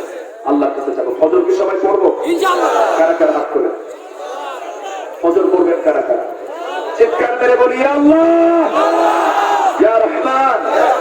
আমাদেরকে ফজর, যোহর, আসর, মাগরিব, ইশা 5 ওয়াক্ত সালাত আদায় করা তৌফিক তুমি আল্লাহ দিয়ে দাও। জোরে বলি আমিন। আরো জোরে আমিন, আরো জোরে আমিন। আত্মীয় হক আদায় করার দরকার আছে না নাই? আগে চাচা না আগে মামা? ভালো করে বলেন। আগে চাচা না আগে মামা?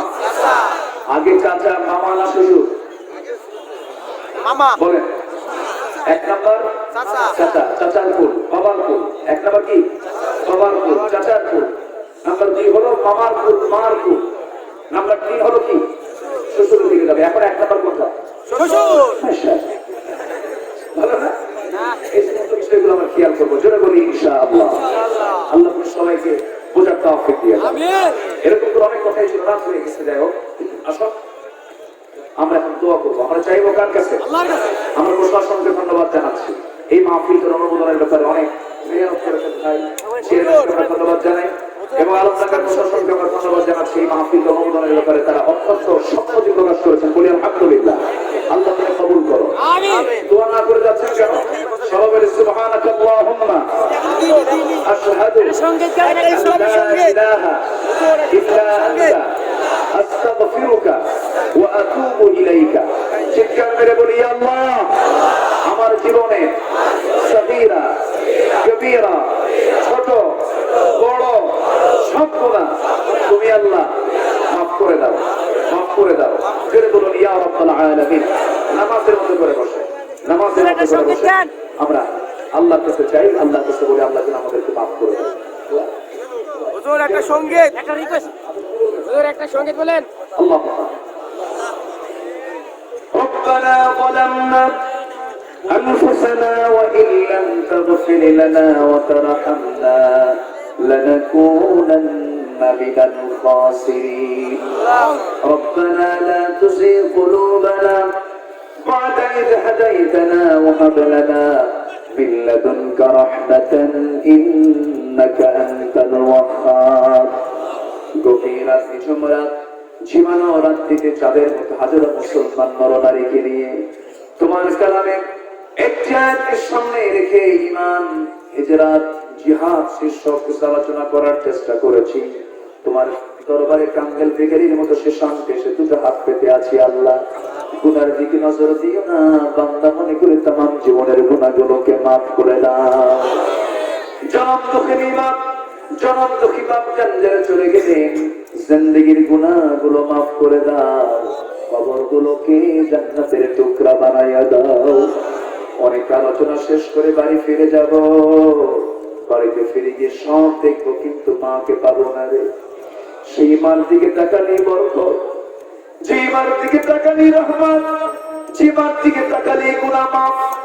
সেই মা যারা চলে গেলেন, জিন্দেগির গুনাহগুলো মাফ করে দাও, কবরগুলোকে তুমি আল্লাহ জান্নাতের বাগান বানাইয়া দাও। অনেক আলোচনা শেষ করে বাড়ি ফিরে যাব, বাড়িতে ফিরে গিয়ে সব দেখবো কিন্তু মাকে পাবো না রে। মার ঘরের দিকে তাকায় দেখবো মার ঘর আছে, খাট উপরে আছে, কিন্তু মা আমার কবরবাসিনী হয়ে গেছে। ও আল্লাহ, বউকে দেখে শান্তি পাওয়া যায়, সন্তানকে দেখেও শান্তি পাওয়া যায়, কিন্তু মার দিকে তাকালে কলিজাটা ঠান্ডা হয়ে যায়। ও আল্লাহ, সেই বরকতি মা, বরকতি বাপ যাদের বেঁচে আছেন তাদের হক আদায় করার তৌফিক দিয়ে দাও। সবে আব্বা আম্মার জন্য দিলটা খুলে, মনটা খুলে আল্লাহ সেখানে দোয়া পড়ে হাতটা একটু উঁচু করে চিৎকার মেরে মেরে আমার সঙ্গে সবাই বলুন রব্বির হামহুমা কামা রাব্বায়ানি সাগীরা রব্বির হামহুমা কামা ربياني صغيرا رب ارحمهما كما ربياني صغيرا والله বিশেষ করে এই মাহফিলের আয়োজন যারা করলেন, শোনার জন্য দূর দূরান্ত থেকে যারা আসলেন, বিনিময়ে কিয়ামতের কঠিন ময়দানে যেদিন কেউ কাউকে চিনবে না, এমনকি মা সন্তানকে পর্যন্ত স্বীকার করে বসবে, যেদিন মানুষ কাঁদতে কাঁদতে চোখের পানিগুলো পড়ে যাবে, চোখ থেকে রক্ত বের হওয়া শুরু হয়ে যাবে, সেই কঠিন মুসিবতের দিন এই মাহফিল আমাদের সবার জন্য নাজাতের মাধ্যম বানাইয়া দিও আল্লাহ। ও আল্লাহ, আমার ডানে, আমার বামে, আমার সামনে, আমার পিছনে যত ভাই আড়ালে যত মা বোন হাত তুলেছেন, সবার নামের তারিখে আমার না জানা থাকলেও তোমার তো জানা আছে আল্লাহ। আল্লাহ তোমার বান্দাগুলো ভিক্ষুকের মতো হাত পেতে আছে, যার যার চাওয়া তুমি আল্লাহ দয়া করে পাওয়া করে দিও, যার যার সমস্যা তুমি আল্লাহ সমাধান করে দিও, রোগাক্রান্তকে রোগ মুক্ত করে দাও, ঋণগ্রস্তকে ঋণ মুক্ত হওয়ার তৌফিক দিয়ে দাও। এক কথায় যার যার সমস্যা তুমি আল্লাহ দয়া করে সমাধান করে দাও। যে ঘরে ছেলে নাই ছেলে দাও, যে ঘরে মেয়ে নাই মেয়ে দাও, নিঃসন্তানী মাকে তুমি আল্লাহ সন্তান দিয়ে বরকত করে দাও, ব্যবসায় বরকত নাই বরকত দিয়ে দাও, ঋণগ্রস্তকে ঋণ মুক্ত হওয়ার তৌফিক দিয়ে দাও। আল্লাহ 60-80 বছরের জিন্দেগিতে অনেক কিছুই তো লাগে, আল্লাহ মেহেরবানি করে আমাদের যত হাজাত তুমি আল্লাহ মেহেরবানি করে পূরণ করার ব্যবস্থা করে দিও। আল্লাহ তাআলা কোন দিন দুনিয়া থেকে বিদায় হব জানি না, ডান হাতে আমল নামা না আসা পর্যন্ত কবরে নিও না, কারণ সবচেয়ে বড় লজ্জার কারণ হবে তোমার কাছে গিয়ে আমরা যদি আসামি বনে যাই। আল্লাহ মেহেরবানি করে আমাদের হিসাব তুমি আল্লাহ কঠিন করে দিও না। আল্লাহুম্মা হাসিবনি হিসাবান ইয়াসীরা, আল্লাহুম্মা হাসিবনি হিসাবান ইয়াসীরা, আল্লাহুম্মা হাসিবনি হিসাবান ইয়াসীরা। ও আল্লাহ, গোটা পৃথিবীর মুসলিম উম্মার প্রতি তোমার খাস রহমত নাযিল করো, বিশেষ করে ওই ফিলিস্তিন ইসরায়েলি ইহুদিরা ফিলিস্তিনের গ্রামের মধ্যে হানা দিয়া ঘর থেকে মা মেয়েকে ধরে এনে ইসরায়েলি কারাগারে রেখে মার চোখের সামনে কিশোরী 13 বছরের কিশোরী মেয়ের শরীর থেকে কাপড় চোপড় খুলে জোরপূর্বক ধর্ষণ করতেছে। আবার মেয়েটার চোখের সামনে মাকে ধর্ষণ করে। ও আল্লাহ, এই অসামাজিকতা এই নির্মম আচরণগুলো মুসলমান জাতির সঙ্গে আজকে করা হচ্ছে। আল্লাহ মুসলিম উম্মার জন্য তুমি নমরের মতো আবু বকরের মতো একটা নেতা তুমি আল্লাহ মেহেরবানি করে পাঠাইয়া দাও। এই ক্রান্তি লগ্নে আল্লাহ আমরা যারা মুসলমান ভ্রাতৃত্বের বন্ধনে আবদ্ধ হওয়ার তৌফিকটা দিয়া দাও, হিংসা মুক্ত মন গড়ার তৌফিক দিয়া দাও, আকাশের মতো উদার দিল বানাইয়া দাও। আমরা কত কৃপণ হয়ে গেছি, এক ভাই আরেক ভাইকে সহ্য করতে পারি না, এক ভাই আরেক ভাইকে মেরে দিতে পারি না, মামলা দেই হামলা দেই কত কি করি। আল্লাহ আমরা সবাইকে মুসলমান মেহেরবানি করে পারস্পরিক মহব্বত তুমি আল্লাহ পয়দা করে দাও। কোন দিন দুনিয়া থেকে বিদায় হব জানি না, যখন মরে যাব টান ধরে ঘর থেকে বের করে দেবে, বের হওয়ার সময় আমার নাম ধরেও ডাকবে না, মরে যাব মরার সঙ্গে সঙ্গে নামও শেষ পদবিও শেষ, আমার পদবিও থাকবে না। বলবে না আব্দুল্লাহ আমিন তাকে ঘর থেকে বের করো, বলবে না চেয়ারম্যান কি ঘর থেকে বের করো, বলবে না নেতাকে ঘর থেকে বের করো, বলবে না মন্ত্রীকে ঘর থেকে বের করো, বলবে লাশ ঘর থেকে বের কর, লাশ থেকে গোসল করাও, লাশ থেকে জানাজা দাও, লাশ থেকে কাপড়ের কাপড় পরাও, লাশ থেকে নিয়ে জানাজা দিয়ে দাও, লাশ থেকে নিয়ে খাটিয়াতে চড়ায় নাও, লাশ থেকে নিয়ে কবরে শোয়া দাও। পাঁচ চাপা দেবে, মাটি চাপা দেবে রে, ওই পোকামাকড় গুলো কিলবিল করে আমার দেহের দিকে আগায় আসবে। আমার চামড়া, এই চামড়ায় কত তেল সাবান লাগালাম কাজ হবে না রে, এই মাথার চুলে কত শ্যাম্পু দিলাম, সাদা চুলটাকে কালো বানায়া কত যৌবন ধরে রাখার চেষ্টা করলাম। ও আল্লাহ, মারা যাওয়ার 3 দিনের মধ্যেই মাথার চুলগুলো খসে খসে পড়বে, চামড়া গুলো সব গলে গলে যাবে, কত সুন্দর দাঁত মুক্তোর দানার মতো চিকচিক করে দাঁত গুলো সব খেয়ে ফেলবে। যখন মরে যাব, মারা যাওয়ার সঙ্গে সঙ্গে আমাকে রেখে আসবে, 7 দিনের মধ্যে পেটের নারী বই সব নাক মুখ চোখ কান দিয়ে বের হয়ে আসবে। মাত্র 2 মাসের ব্যবধান, কি রূপের বড়াই, কি চেহারার বড়াই, কি সৌন্দর্যের বড়াই। 2 মাসের মধ্যে গোটা দেহে কয়েকটা হাড় ছাড়া কিছুই খুঁজে পাওয়া যাবে না রে। অন্যায় তো আমার জীবন। আল্লাহ বুঝতে পেরেছি তুমি আমার একমাত্র আপন, তোমার প্রতি ঈমান আনতে চাই আমরা ভালো করে। আল্লাহ আমাদেরকে তুমি আল্লাহ সাহায্য করো, আমাদের ঈমানকে তুমি আল্লাহ মজবুত করো, তোমার পথে টিকে থাকার তৌফিক আমাদেরকে তুমি আল্লাহ দিয়ে দিও। মওতের সময় সবার জবানে জারি করে দিও কালিমা কালিমা তাইয়্যিবা লা ইলাহা ইল্লাল্লাহ মুহাম্মাদুর রাসূলুল্লাহ। আসসালামু আলাইকুম ওয়া রাহমাতুল্লাহি ওয়া বারাকাতুহু।